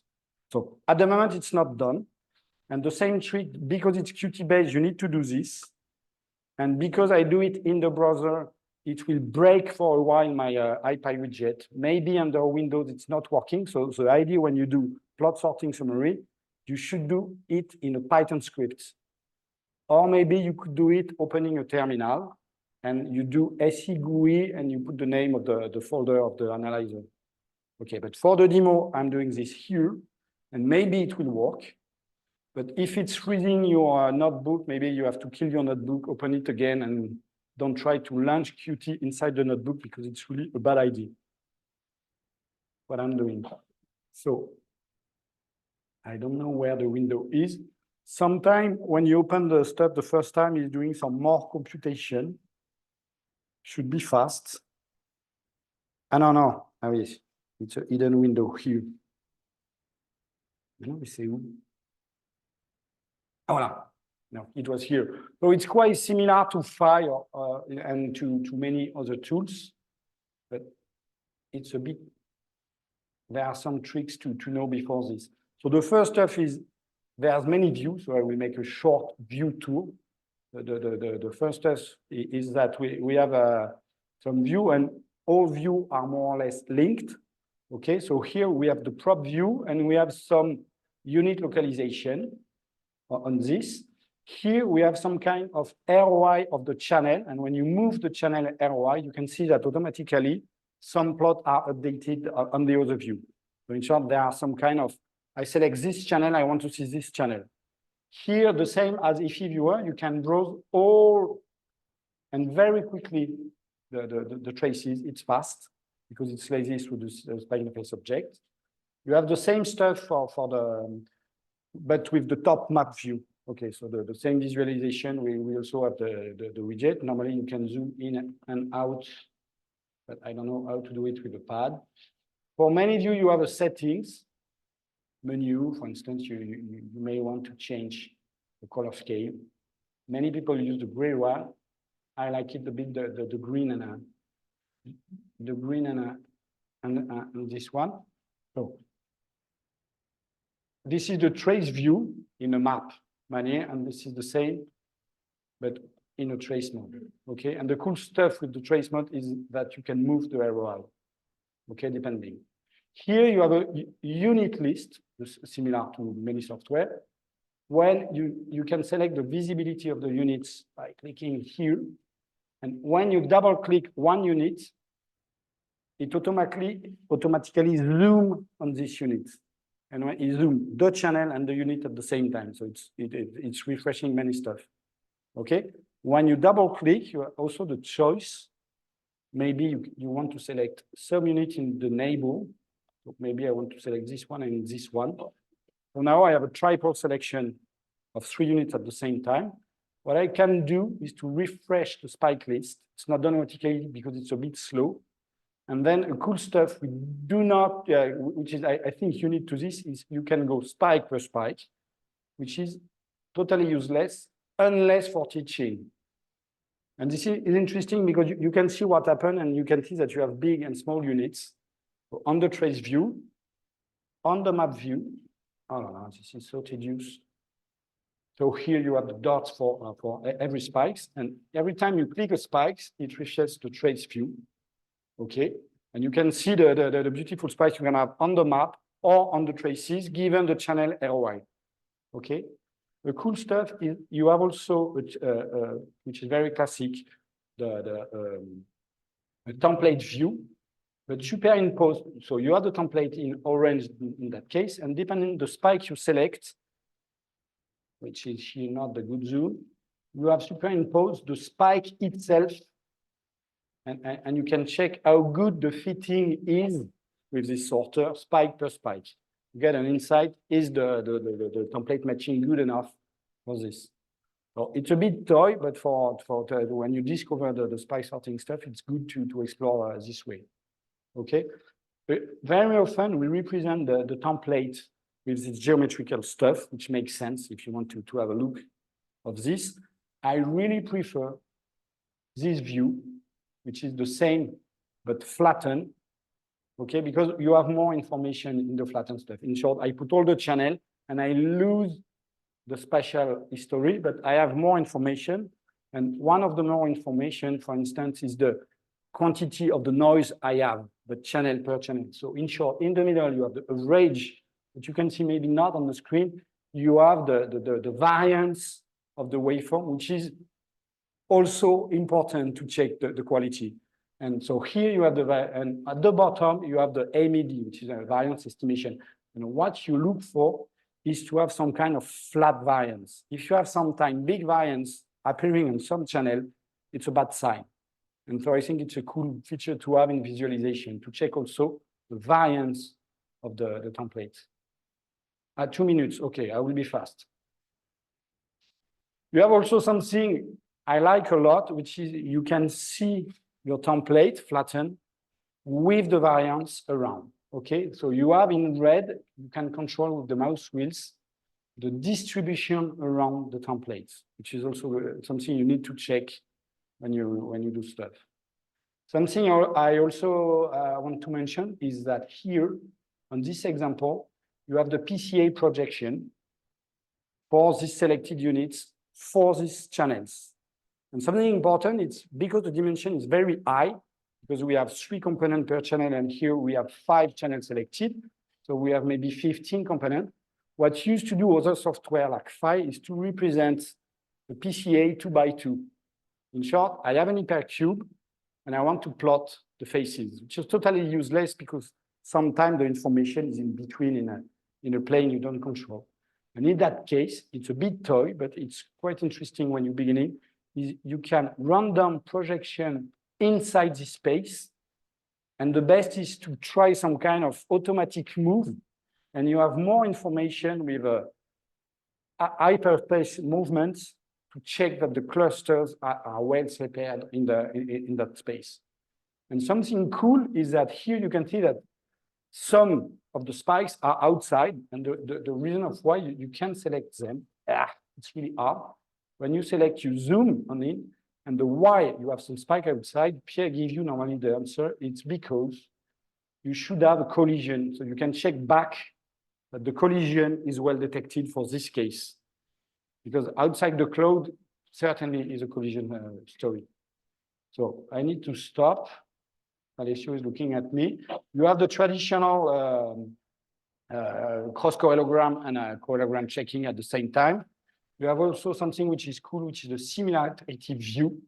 Oh, when you have not too much unit, you can use it. For instance, if you click here, for instance, on this one, automatically it selects the 2 units which have a high similarity. You can check that they are nearby, and you can check on the cross-correlogram, on the waveform. So you arrange your view, you arrange your strategy to check your data. It's the main idea of this. And at the very end, you have also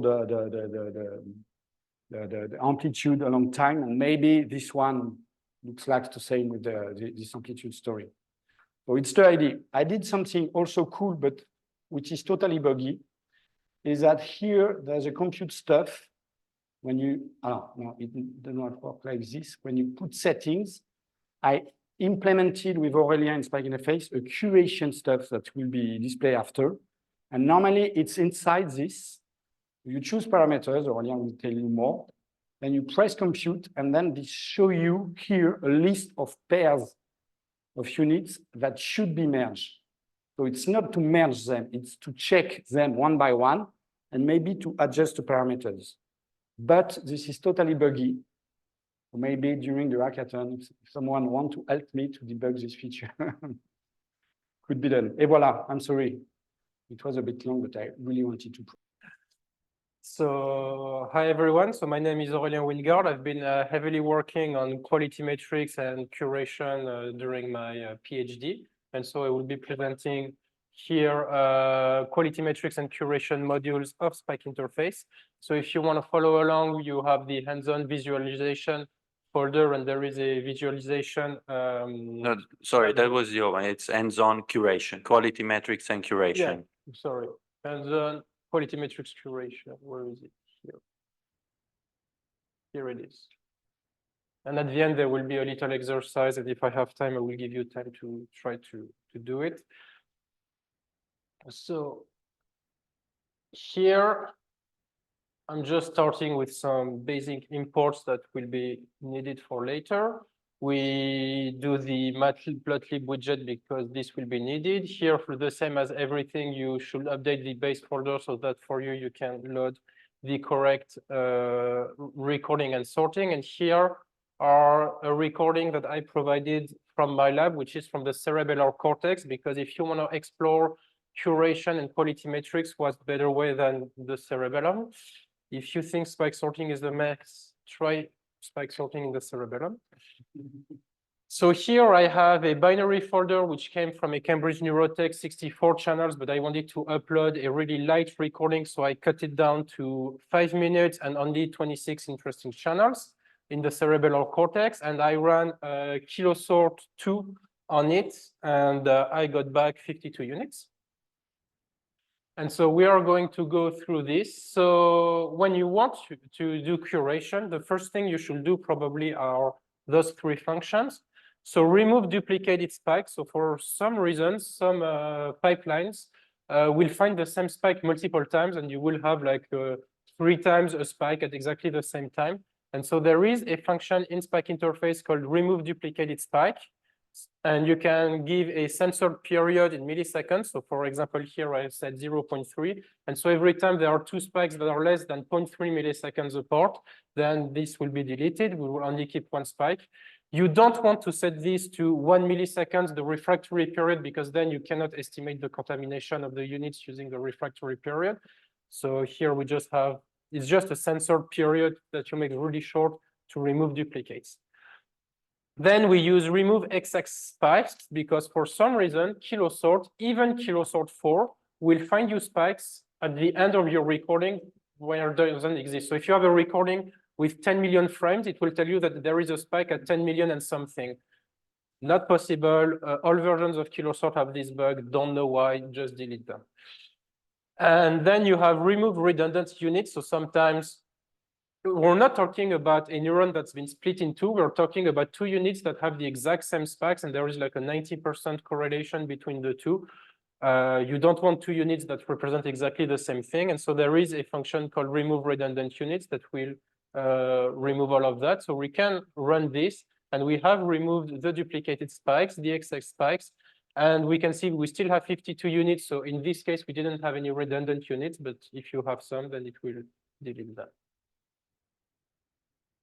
So then if we want to do curation and everything, we need to create an analyzer and we need to filter our recording. So here I did a bandpass filtering between 120 and 8,000 because the cerebellum cortex has a wide range of frequencies. I also use a Bessel filter because I think nobody should be ever using a Butterworth filter. It has a lot of overshoot, a lot of ringing. We should probably be using Gaussian filtering, which is the best one because it has no overshoot and no rigging. No, Bessel is something else. It's because Gaussian is a bit slow. So this is probably why nobody is using it. So if you want to use something that's better than Butterworth and as fast, you have Bessel. Yeah, exactly. And so I create the sorting analyzer non-sparse because there are only 26 channels in memory, and I'm computing a lot of things so that we have them for later.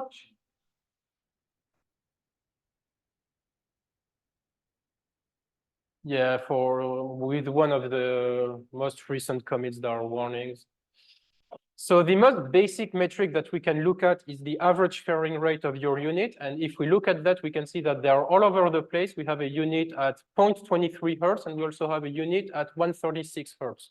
So we have a very wide range of firing rates.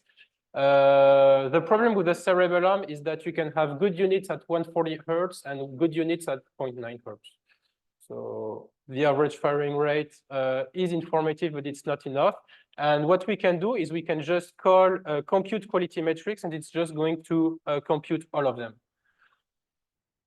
So the same warning, but then here I'm just printing it for the first 5 units, and you can see that we have the amplitude cutoff, amplitude CV median, we have firing range, firing rate, ISI violations, number of spikes, contamination, SD ratio, signal to noise ratio, etc., etc. We have lots of them. And so here I will just be focusing on 4 quality metrics, which are the ones that I use the most, which I think are very interesting. So first, the firing rate, as we've seen, is just the average firing rate. It's useful to know like what type of cell you have or anything. The signal to noise ratio, I think you can, you all know what it is. You just take the amplitude of your spike and divide it by the standard deviation or estimated with median absolute deviation of the noise. RP contamination is something that is that really looks like the ISI violations, but it's a bit mathematically more correct. Sorry for the guys who made the ISA violations. And the last one is the SD ratio, which was introduced in 2002 by Christophe Pouza, that has never been used, but I think it's very interesting, so I recoded it into SpikeInterface. The idea is to, as Sam presented, it's really interesting to see the variance of the waveforms and to see the distribution of spike amplitudes. And the idea is that if your neuron always has the same shape in the spiking, then the standard deviation at the peak of the spike should be the exact same as the standard deviation of the noise. And so you can make a ratio of the standard deviation of your spike by the standard deviation of the noise and look at it. You should get something really close to 1. If you have below 1, there's obviously a problem. You cannot decrease the standard deviation. If there is drift, this will increase the standard deviation, but I coded something to remove the drift, so it is robust to drift. It is also robust to bursting spikes, which are lower in amplitude.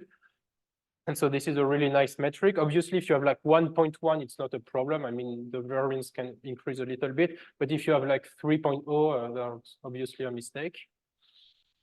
And so here I just made a Panna data frame with only those 4 metrics that we can look at. And we can see that some units in the contamination, which is the estimation of the ratio of false positives, some of them are really high, like 0.6 or 1. So 1 means that everything is noise. And I mean, we can look at the signal to noise ratio. There's also a lot of things. And for the SD ratio, we can see a lot of them are close to 1, which is expected. But sometimes we can have like 1.68. That is like a warning, like what's going on there. And so instead of looking, so here, I went and manually labeled some units that I know are good. And if we look at them, we can see that for all of them, the contamination is really low, like below 15%. The SD ratio is close to 1. This is expected. We have a high signal to noise ratio. This is expected because I know it's a good unit. And what's really interesting is that you can create a rule. For example, you can say, I want a firing rate above 1 Hertz, a signal to noise ratio that is at least of 1.1. So 1.1 is really low. You could put like 2 if you want. I want a contamination less than 20% and an SD ratio less than 1.5. So those are not very strict rules. But if you do that, and you say good metrics equals quality metrics that query with this rule, and you get your curated unit IDs, and then you can do sorting that select unit IDs and analyzer that select unit IDs. And this way, you don't have to recompute everything. You only get the units that you want, and it will recreate the sorting and analyzer on the fly with everything that you computed. And we can see that we have 26 units. So we removed exactly half of the units that we originally had just with a few rules like this. So then I want to show you the potential auto merge function.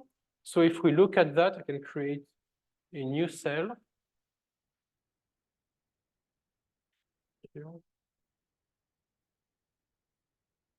There are a lot of functions. Where is question mark here? So there are a lot of parameters. So you are giving a sorting analyzer, and the idea is that to look at the cross-correlograms and at the templates of the unit, and it will try to find cross-correlograms that match the autocorrelogram of the units, which is a sign that probably the 2 units should be merged. It's checking the templates, and then it's checking that if you're trying to merge the units, then it makes a unit that should be of better quality. And so you can run a function like that, and it will give you a list of potential pairs. So for example, here it's saying that unit IDs 28 and 31 probably should be merged, but this is not definitive. And so you can go and say, okay, I want to plot the cross-corelograms only for this pair. And if we do that, we can see something like this. So we can see that the cross-correlogram indeed looks like the autocorrelograms. We can also plot the template. So because we had no sparsity, I'm computing sparsity to only plot a few channels. And we can see that here, if we take both units and we can say same axis so that they overlap. Same axis, please, thank you. We can see that on those channels, you cannot even see the red behind the blue. So that means that the templates are matching. So probably those units should be merged together. And so this is a function that I implemented in SpikeInterface. It's not perfect, but it works relatively well. You should always check afterwards. And so then if you want to do the merge, you can convert to a curation sorting and say merge and give it a list of all the pairs of units that you want to merge. And then you can access the sorting by doing curation sorting, that sorting. And here we can see that we only have 25 units from 26 because we merged 2 units into 1.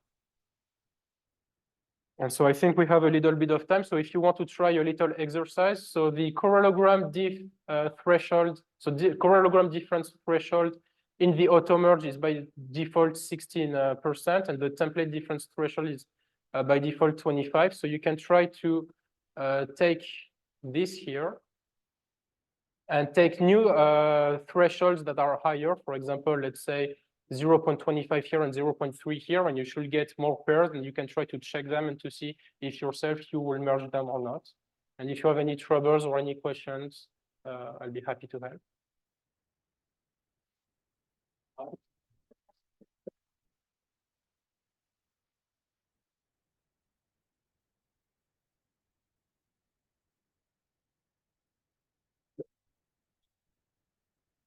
Yep. So it depends on the metrics, but the metrics that I showed make minimal amount of assumptions, and so they can work either on even on tetrads. No, what I mean, we need the raw data, we need waveform. Yes. So for the contamination, only the spike trends are enough because it's just looking at refractory period violations. Where are they? Here. Signal to noise ratio, you need the template and you need the noise levels. And for the SD ratio, you need the spike amplitudes because it's taking the standard deviation of the spike amplitude. So you need the spike amplitude, you need the noise levels for the standard deviation of the noise. And that's it.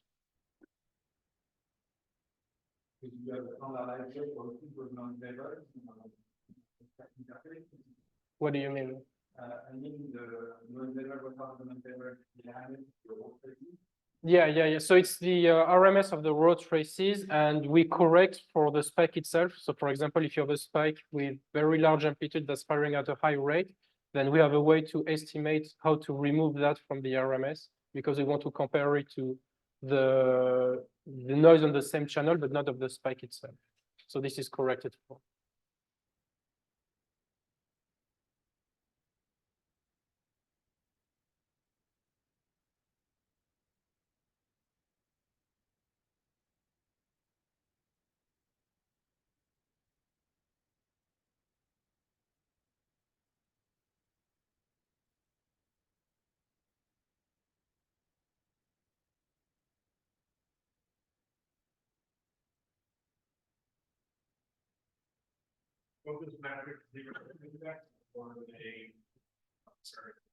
Can you repeat, please?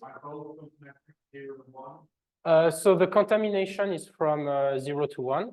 So 0 means that it thinks that there are no false positives in the unit, and 1 is when it thinks that everything is a false positive. The SD ratio ranges from 0 to infinity. So it's just the ratio of your standard deviation to that. So I mean, if you get something close to 0, there is a problem. But sometimes it happens that I have an SD ratio of 0.7. And I think this is because, like, for example, if there is like an amplitude cutoff, for example, then you are going to miss some part of the distribution, and this will be of lower standard deviation.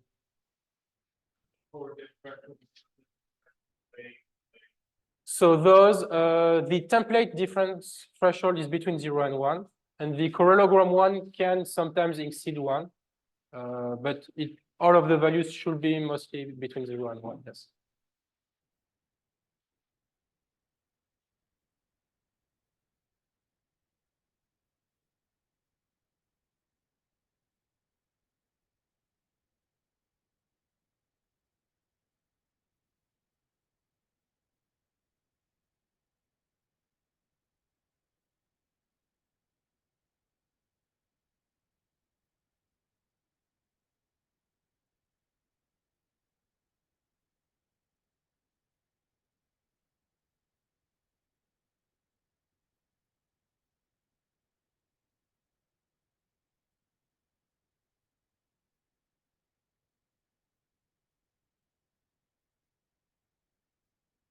So for example, if we try to run that, we can see that we have 2731, 2831.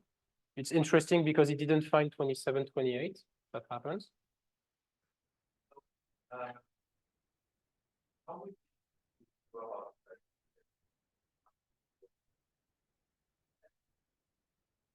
So right now the function is meant to output like a list of pairs, just so that for you to check. What I do internally in my algorithm that does everything automatically, called LUSAC, is that then it creates like a graph representation, like where the nodes are units, and then you link them like that. And so then it takes every connected component. So every time you can go from one node to another, and it will consider that this is one putative neuron, and it will look at which merge is like the best one. It merges it, then it finds all of the other merges, and until it doesn't find a merge that is useful.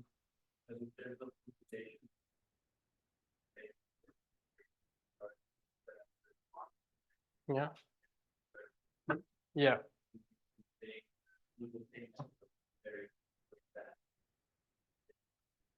So once I have the connected component, do I compare all of them? I don't remember what I do. I mean, the function right now only looks for pairs because it's the easiest thing to do, and then it's just a matter of what you want to do. Like what I do is like an iterative approach. I look at all of the possible pairs, look at which one gives like the highest result with the quality score that I made. And then I just do that iteratively until there are no more units or a merge doesn't increase the quality score. Maybe it's not the best strategy. John, and then it's easy to see that you have a non-closed graph. If you have a closed graph, so you have 3 units and everything is connected, so clearly go on there, triplets. In that case, it's an open graph. What we started with the and sorting component here is how to manage the two strategies. Can manage some kind of open graph, but sometimes one link to this one because it's what moving up, and to this one moving down. You accept the graph, or you really want to force totally closed graph. Sometimes you open graph, you have too clearly graph, but unlucky, you have some kind of weird connection in between, which makes the gigantic units, and sometimes you manage to scroll out. So what we should have, and it's not going to get, it's some kind of graph in some way, and some kind of graph stuff, with some ratio, and how much neighbor I have, but finally it's more or less making a new clustering on top of the result. Yeah, so LUSAC does it for when combining multiple analysis, but not in the intra analysis. The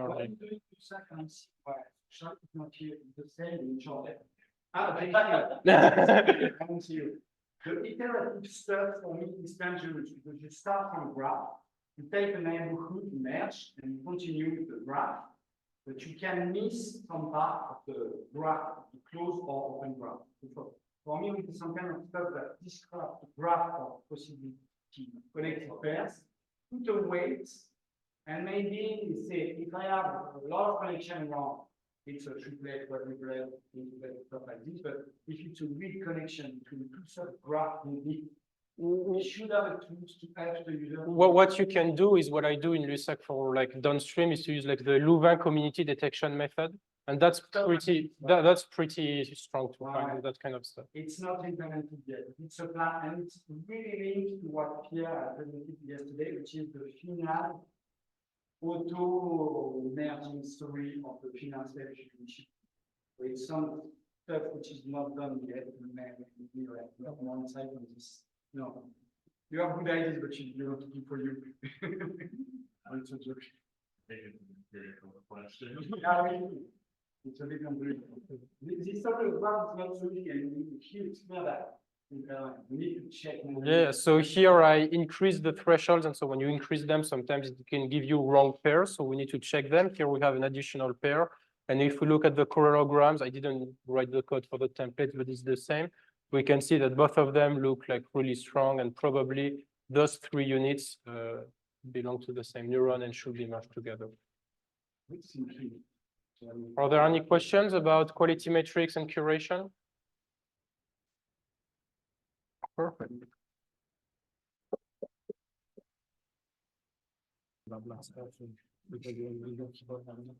So what I will present is very, very quick. Normally, it's not needed as an end user.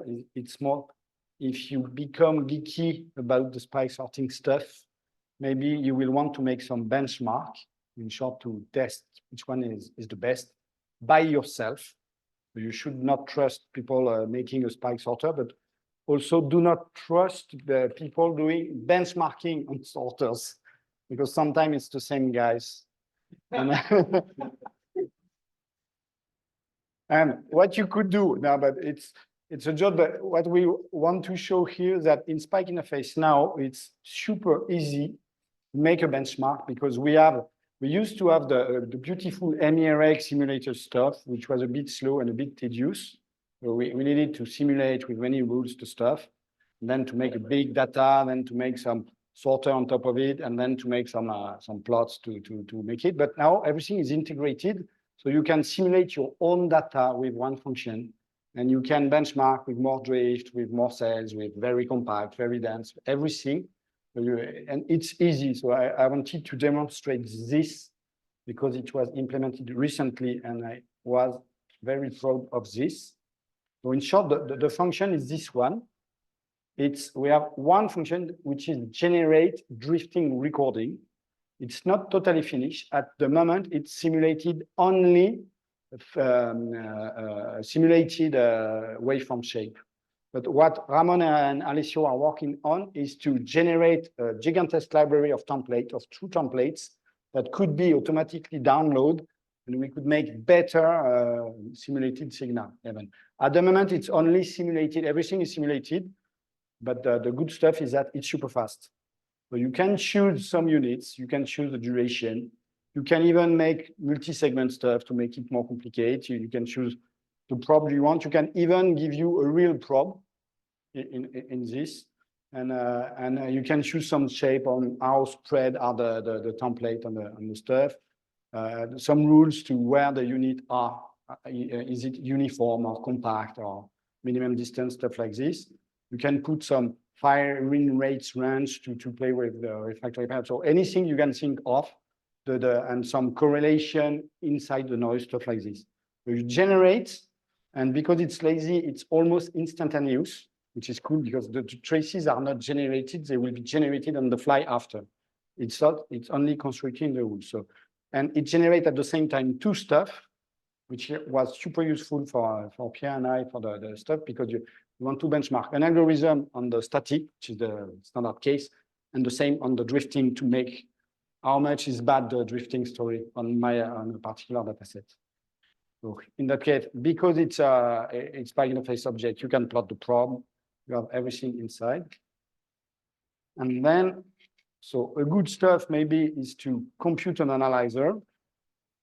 Maybe here I did it, but I should not have done it. To open a sorting summary just to check that it looks like real signals. So it's not real signal. It's not a fake signal. It's a simulated signal. So you have the same interface. You can make some check.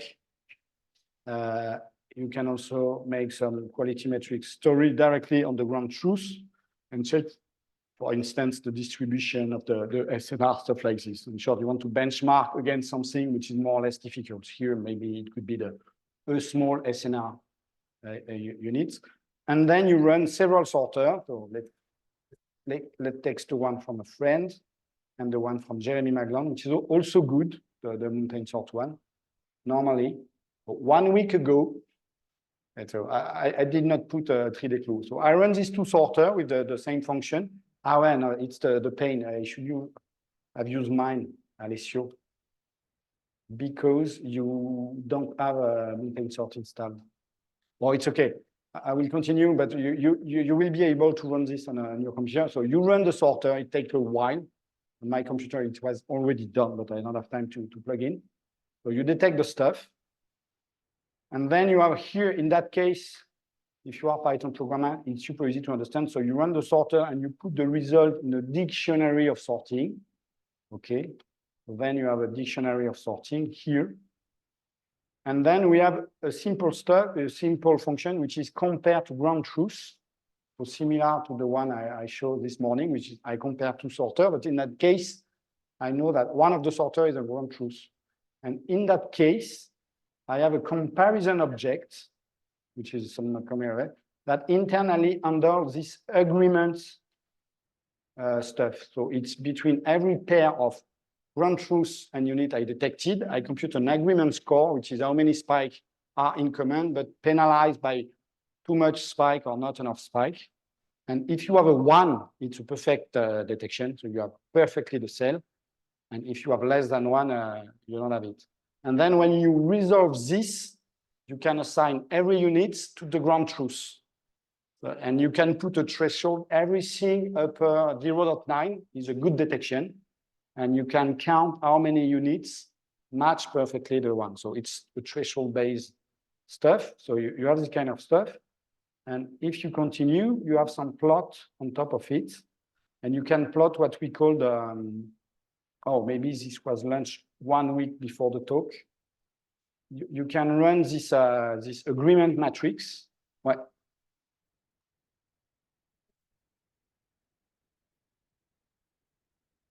Alors here, it was before the sorting component story. In short, it's you have a sorter, you have an input, you check the output, and you are benchmarking the entire sorter, included preprocessing and everything. So in short, you are benchmarking the entire circus and the entire mountain sort or kilo sort or whatever.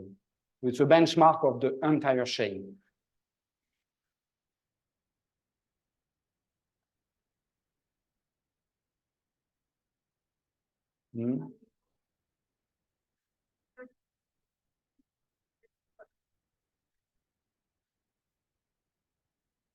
It's not injected here. It's not an hybrid stuff. It's a purely generated. So in the ground truth, compare ground truth, you have 2 cases. It's an exhaustive ground truth. So you know the entire sorting. So you can even count how many false positive units. And it's the case I'm showing.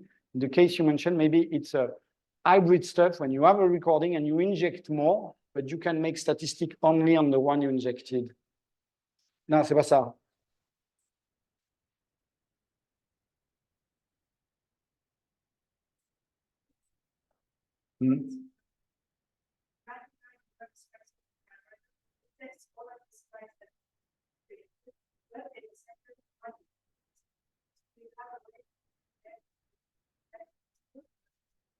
I know here it's the global view. In short, it's post detection and the labeling and the fact that any unit is totally clean.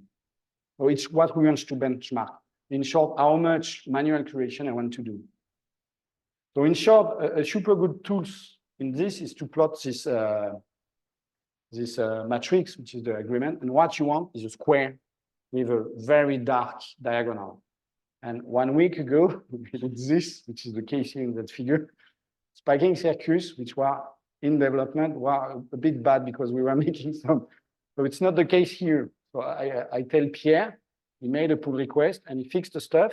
And here the output is that in that case, mountain sort is a bit better because you have a better diagonal, but you can see some oversplits. We were testing with Pierre, so here it was bad.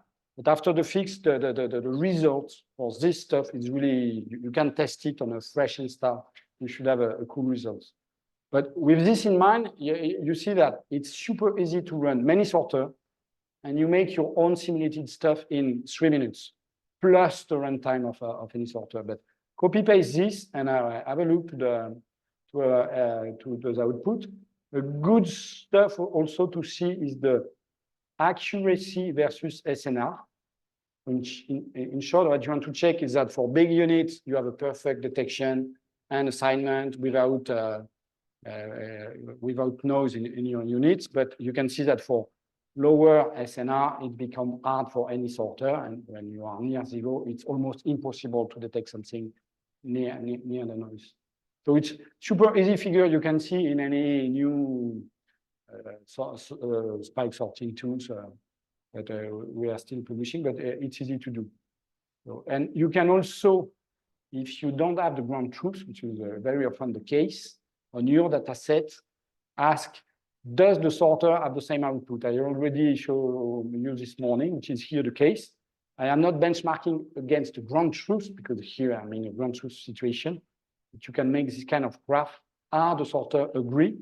And again, I already presented, but present again, it's 2 lines of code. And this is really amazing how much the sorter do not agree. But this is totally unfair to do this. We have to confess. What we should do, of course, is to run the sorter, make some cleaning, curation with some rules, and after this, we should make these plots, which would be more fair.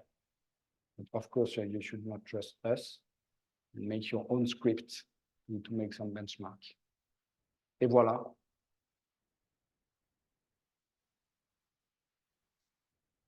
Oh, got it. Yes.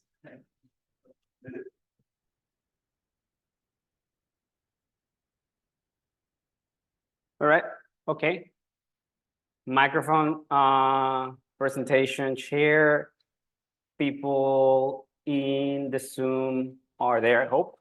Okay, so as Alessio was mentioning, this is the last talk of the day. Thank you for your patience and interest so far.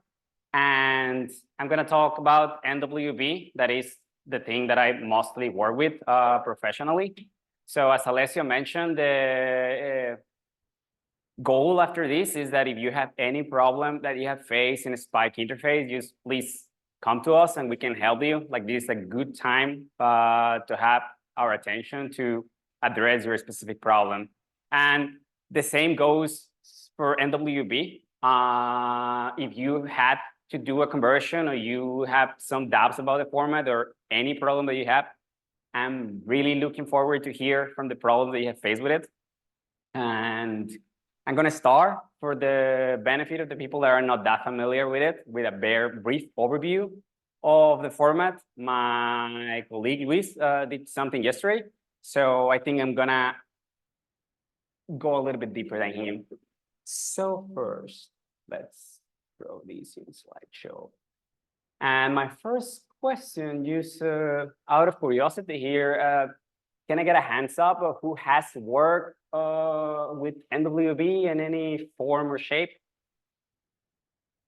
Like a 30% of the community. That's pretty good. So as good scientists from our day and age, you know of all the problems that come from the fact that we don't have a standard format. That's problematic in your research, and that's problematic for reproducibility, and that's a problem for science. There are many attempts to try to solve this, and one axis of that is to try to have a standard formats. Here are some of the problems, and NWB is one of the possible solutions. NWB aims to be a complete neurophysiological format. That is, it doesn't only support electrocellular physiology, but it supports imaging, it supports intracellular physiology. We have different behavior standards, and we have a formal mechanism to add extensions to represent any data that you may have. So here is another overview of the idea. And the idea is for sharing and mainly of archiving. As an example of the type of objects that we have in the format that represent experimental data, for example, the ones that you know are electrical series, which will be equivalent to the recordings in a SpikeInterface that we have been talking about. Units will be a representation of the sorting that we have been talking about. But also we have stuff like position for behavior, eye position in eye tracking. We have 2 photon image series for calcium imaging, etc. You get the idea. And more specifically in electrophysiology, which is where we have a sort of very straightforward representation with some caveats of SpikeInterface object. We have stuff like the metadata of the subject. We can have the metadata of the experimenter. But for SpikeInterface, for example, we have the electrodes table, which is kind of the probe, not there yet. And we represent the data in a very similar way to recordings. We have time series with electrodes as the rows and timestamps in the other direction. Cool. The ecosystem is very large. So we have a lot of tools that produce data in NWV already and that you can read NWV from. SpikeInterface being the one that we'll be talking about today. In both directions. We can read and write to the NW format, but over there you have tools like Sleep. You have tools like in the imaging world, you have Cicada and you have CITAC. And we have a lot of, as well, exploration tools for visualizing and doing analysis like Pineapple or Neurosync. If you're interested in the format, and now, recently, I think since last year, we have like a general page where you can get an overview of the format. Over there, you will find out the different libraries that exist and different software that reads and writes NWV, as well as explanations of the schema and the format. All right, so I want to take just like a minute to hear from anyone that is not Sam. If you have encountered any specific problems or have like criticisms of the format or things that you haven't liked, can I get like any quick feedback on that? Over there.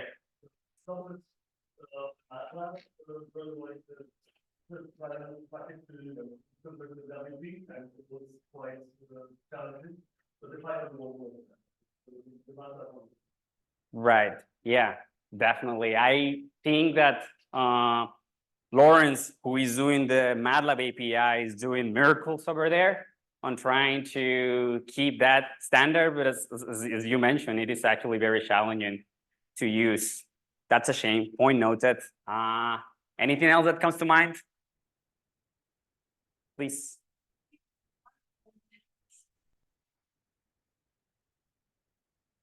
Right.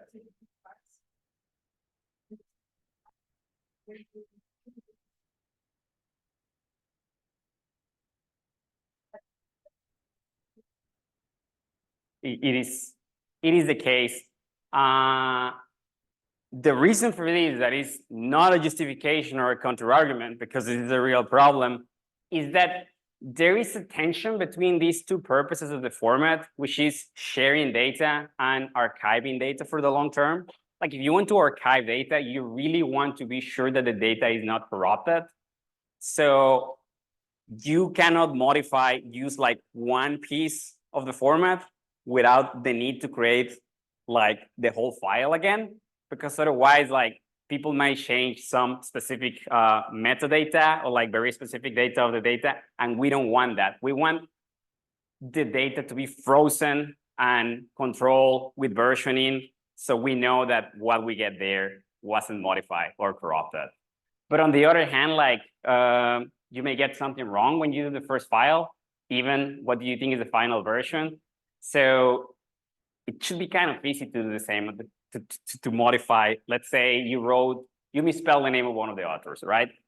And the constraints that were created to solve the first problem get in the way of the second. The maintainers of NWV are aware of this problem. I think that Ryan specifically has worked on that direction, but that's totally a valid criticism.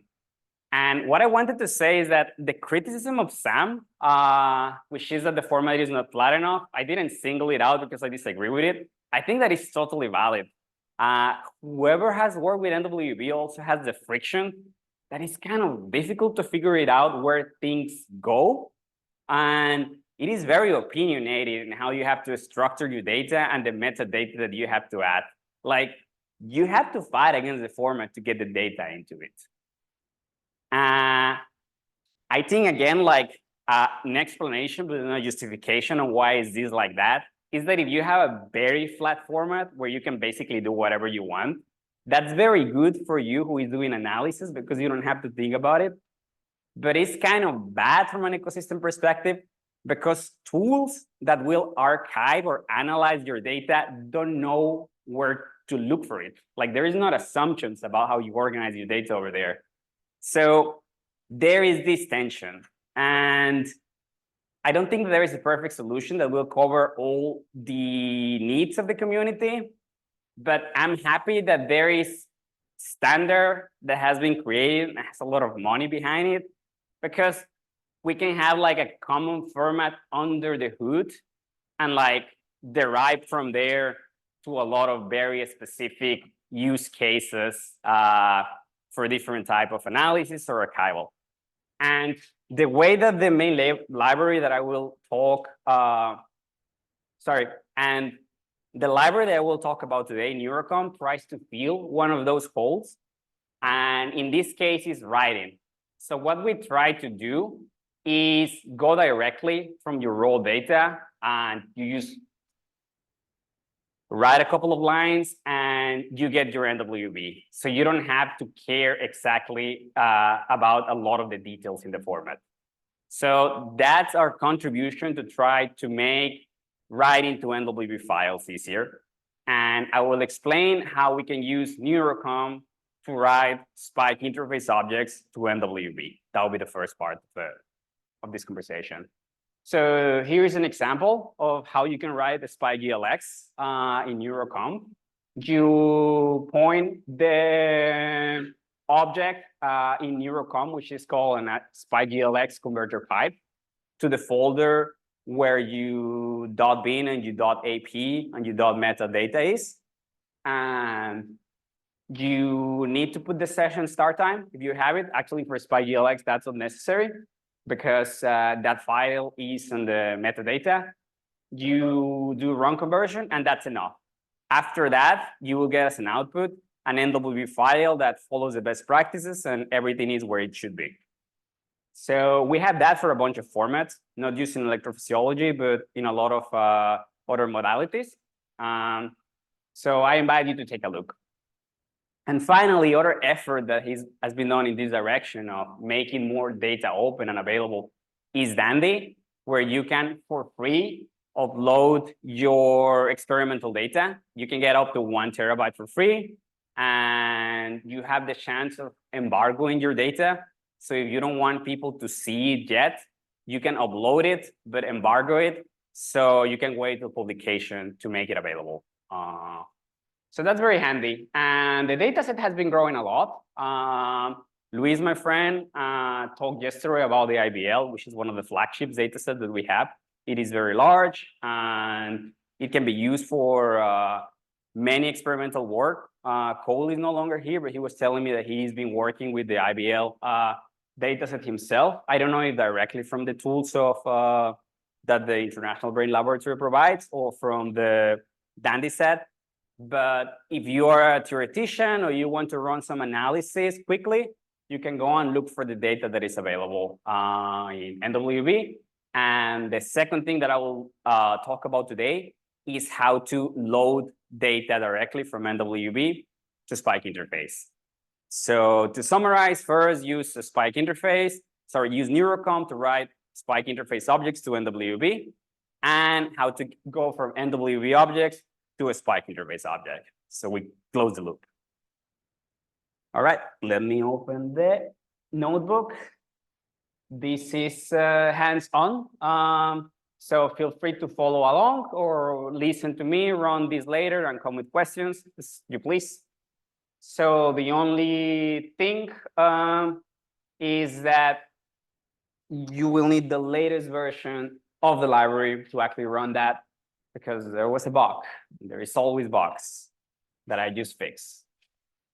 Okay, so this should take, like, if you haven't run this, just run this line. It will take like 30 seconds to install what you should install. I'm gonna leave this 10 seconds in case somebody wants to copy.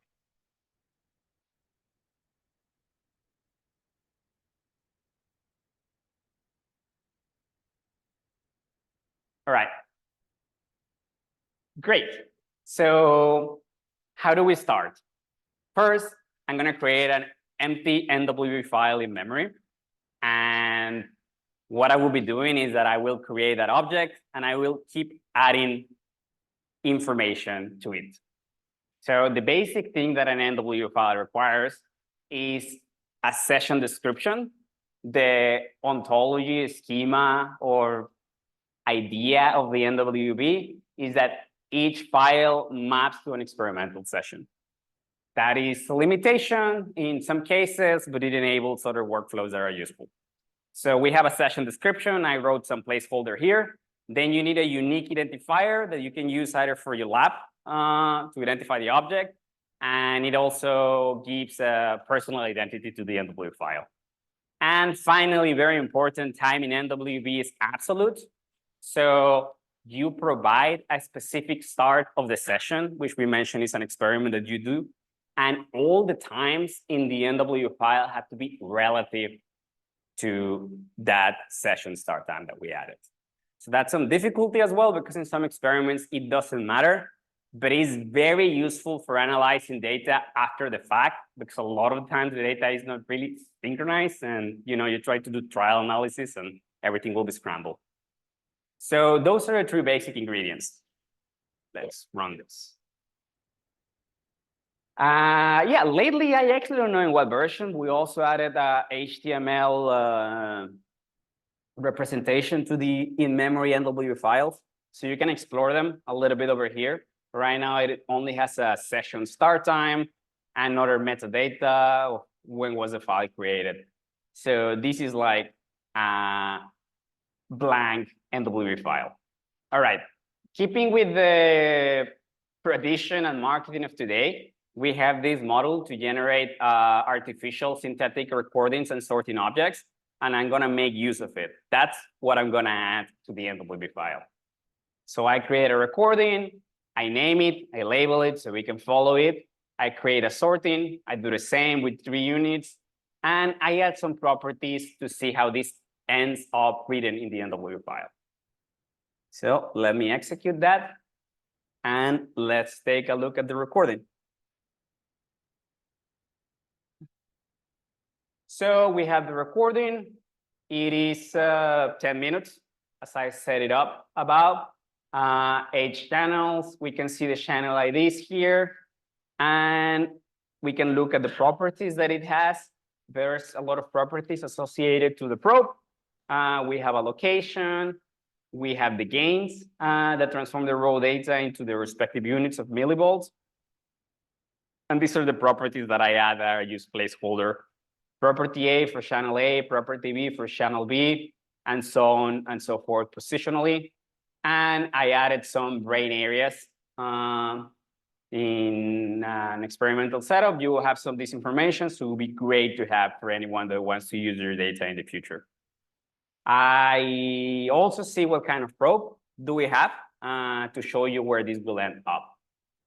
All right, so the function is very simple. From Neuroconv, which is the library that I mentioned to you, we have a bunch of tools, and we have SpikeInterface, and the function is use add recording in parentheses to NWB.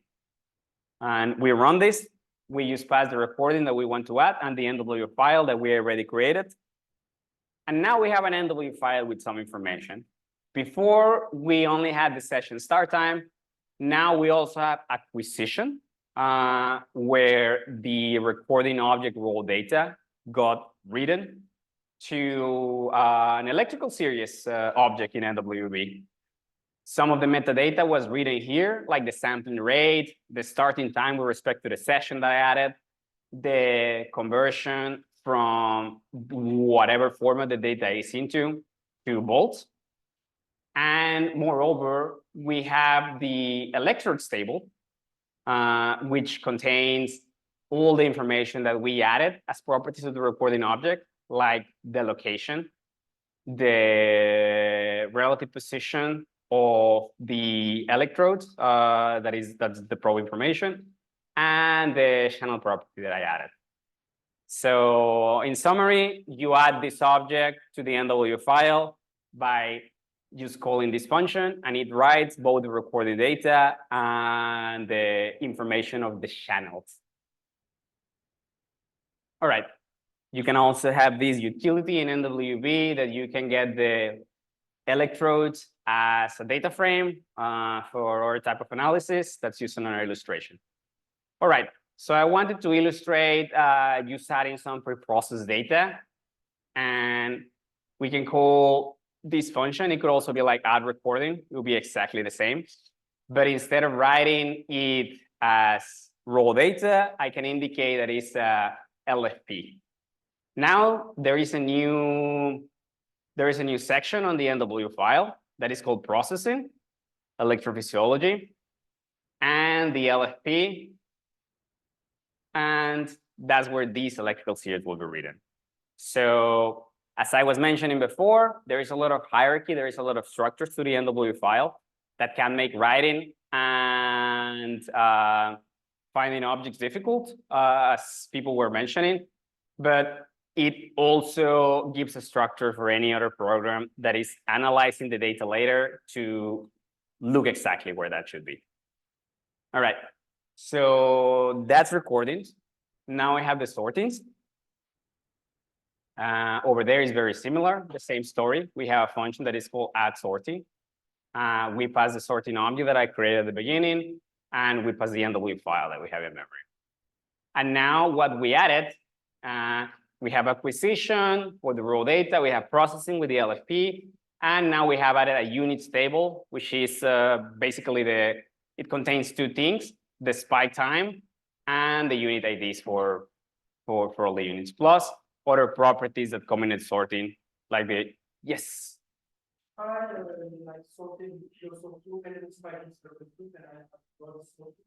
Right, yes, so we have an option in this function that is write as processing. The intention that the people of the format had is that you can have many units table that will correspond to like many type of sorters, but there is this canonical units table that is, let's say, your final conclusion in the analysis. So it allows for that workflow where you have like a lot of units table for every sorting in the processing. And then if you did curation and feel the most confident about something at the end, then you write those to the unit table. Good question, thank you. Yes.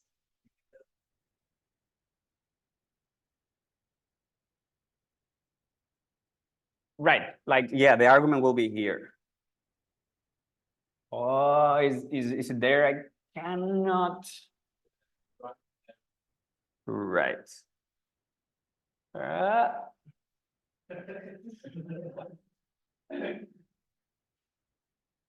Okay, let's take a look. Let's hope it works. All right, so now in processing, let's look at that. Yeah, now there is a units table here. And that sorting object you could send over there, and you can have as many as you want.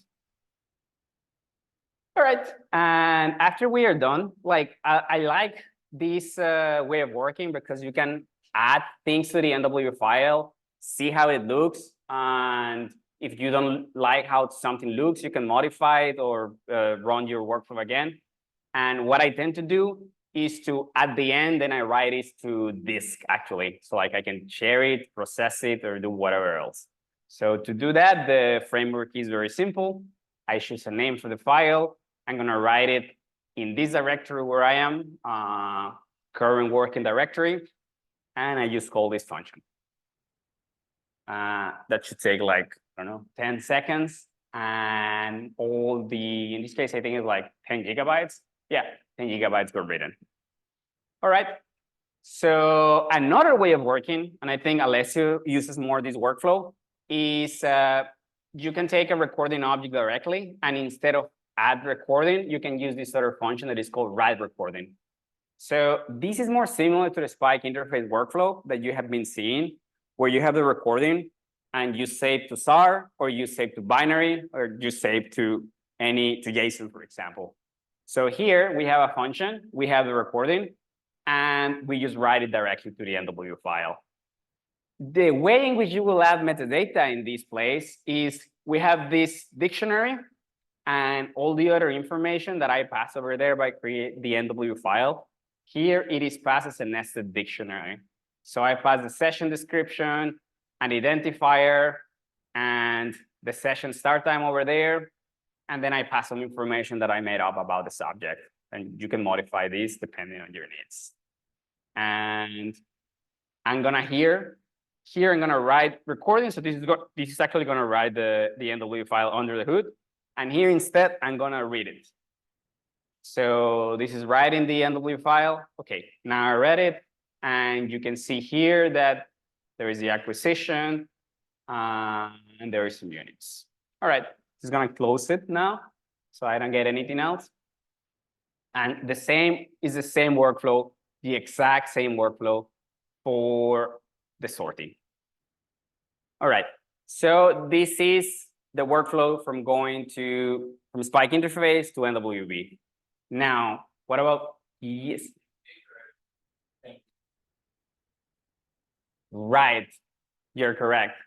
So in this case, as Alessio was mentioning, I first wrote the NW file with only the recorded information, and I put that in some specific path. Where is my path? Here. And if you look at the notebook, I didn't modify the path. And if I pass the same, and if I add the same path to write sorting, what that function is going to do is that it's going to open the file with the acquisition raw data already on it, and it's just going to append the sorting data and then write it again. So that's another workflow that you can use if makes a lot of sense, like if the thing doesn't fit in memory, right? All right, so finally, now I write those files. I have to run this. Yeah, the units are here now. All right. And then I want to load, now I want to do the opposite, like go from the NW file, and I want to get like a recording object. And the first thing to see is that in the example that I show you, I created two electrical series. There is two sources of electrophysiological data. One is the one that is in raw, and the other one is the one that is in processing. And to open the recording object, I need to tell SpikeInterface which one I want. So we have this convenience function, so you can see what are your possibilities. Here, I'm gonna pick the raw, and this is the way in which you load an NWB data to SpikeInterface. You only need to provide the path, and you provide the series that you want. And after that, we have a recording. As I mentioned, it was like 10 minutes of data. This is 0.5 GB. Yeah, everything is, the channels are the same that I set up.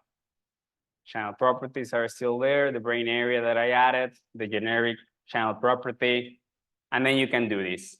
And this may be useful if you like working in your analysis with NWB, but I think the biggest strength of this is I show you all of this data that is available now in Dandy, and you can directly analyze it without downloading it to your own computer by using what is called streaming.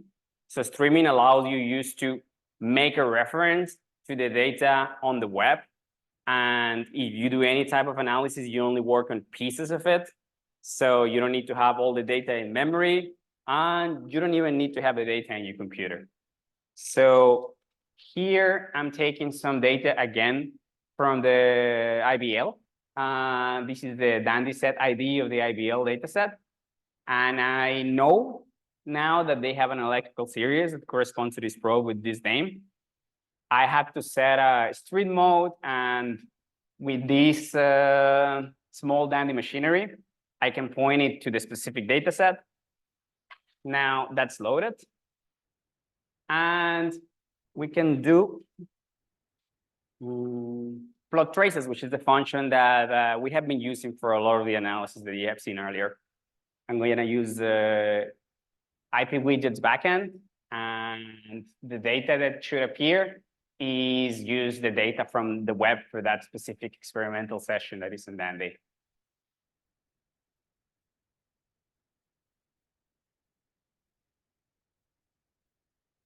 All right, there you go. So you have 1 second of this data displayed directly from the web to you. So this is the workflow that you can follow to work with NW files. I think that that's the most interesting modality of it. Like you can pick some of the data that people will upload for our experiments.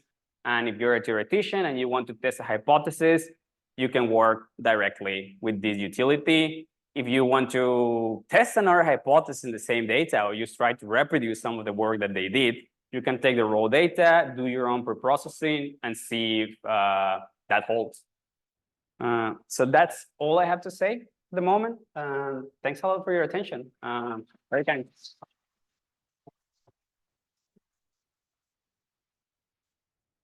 Any questions or counterpoints to anything that I said?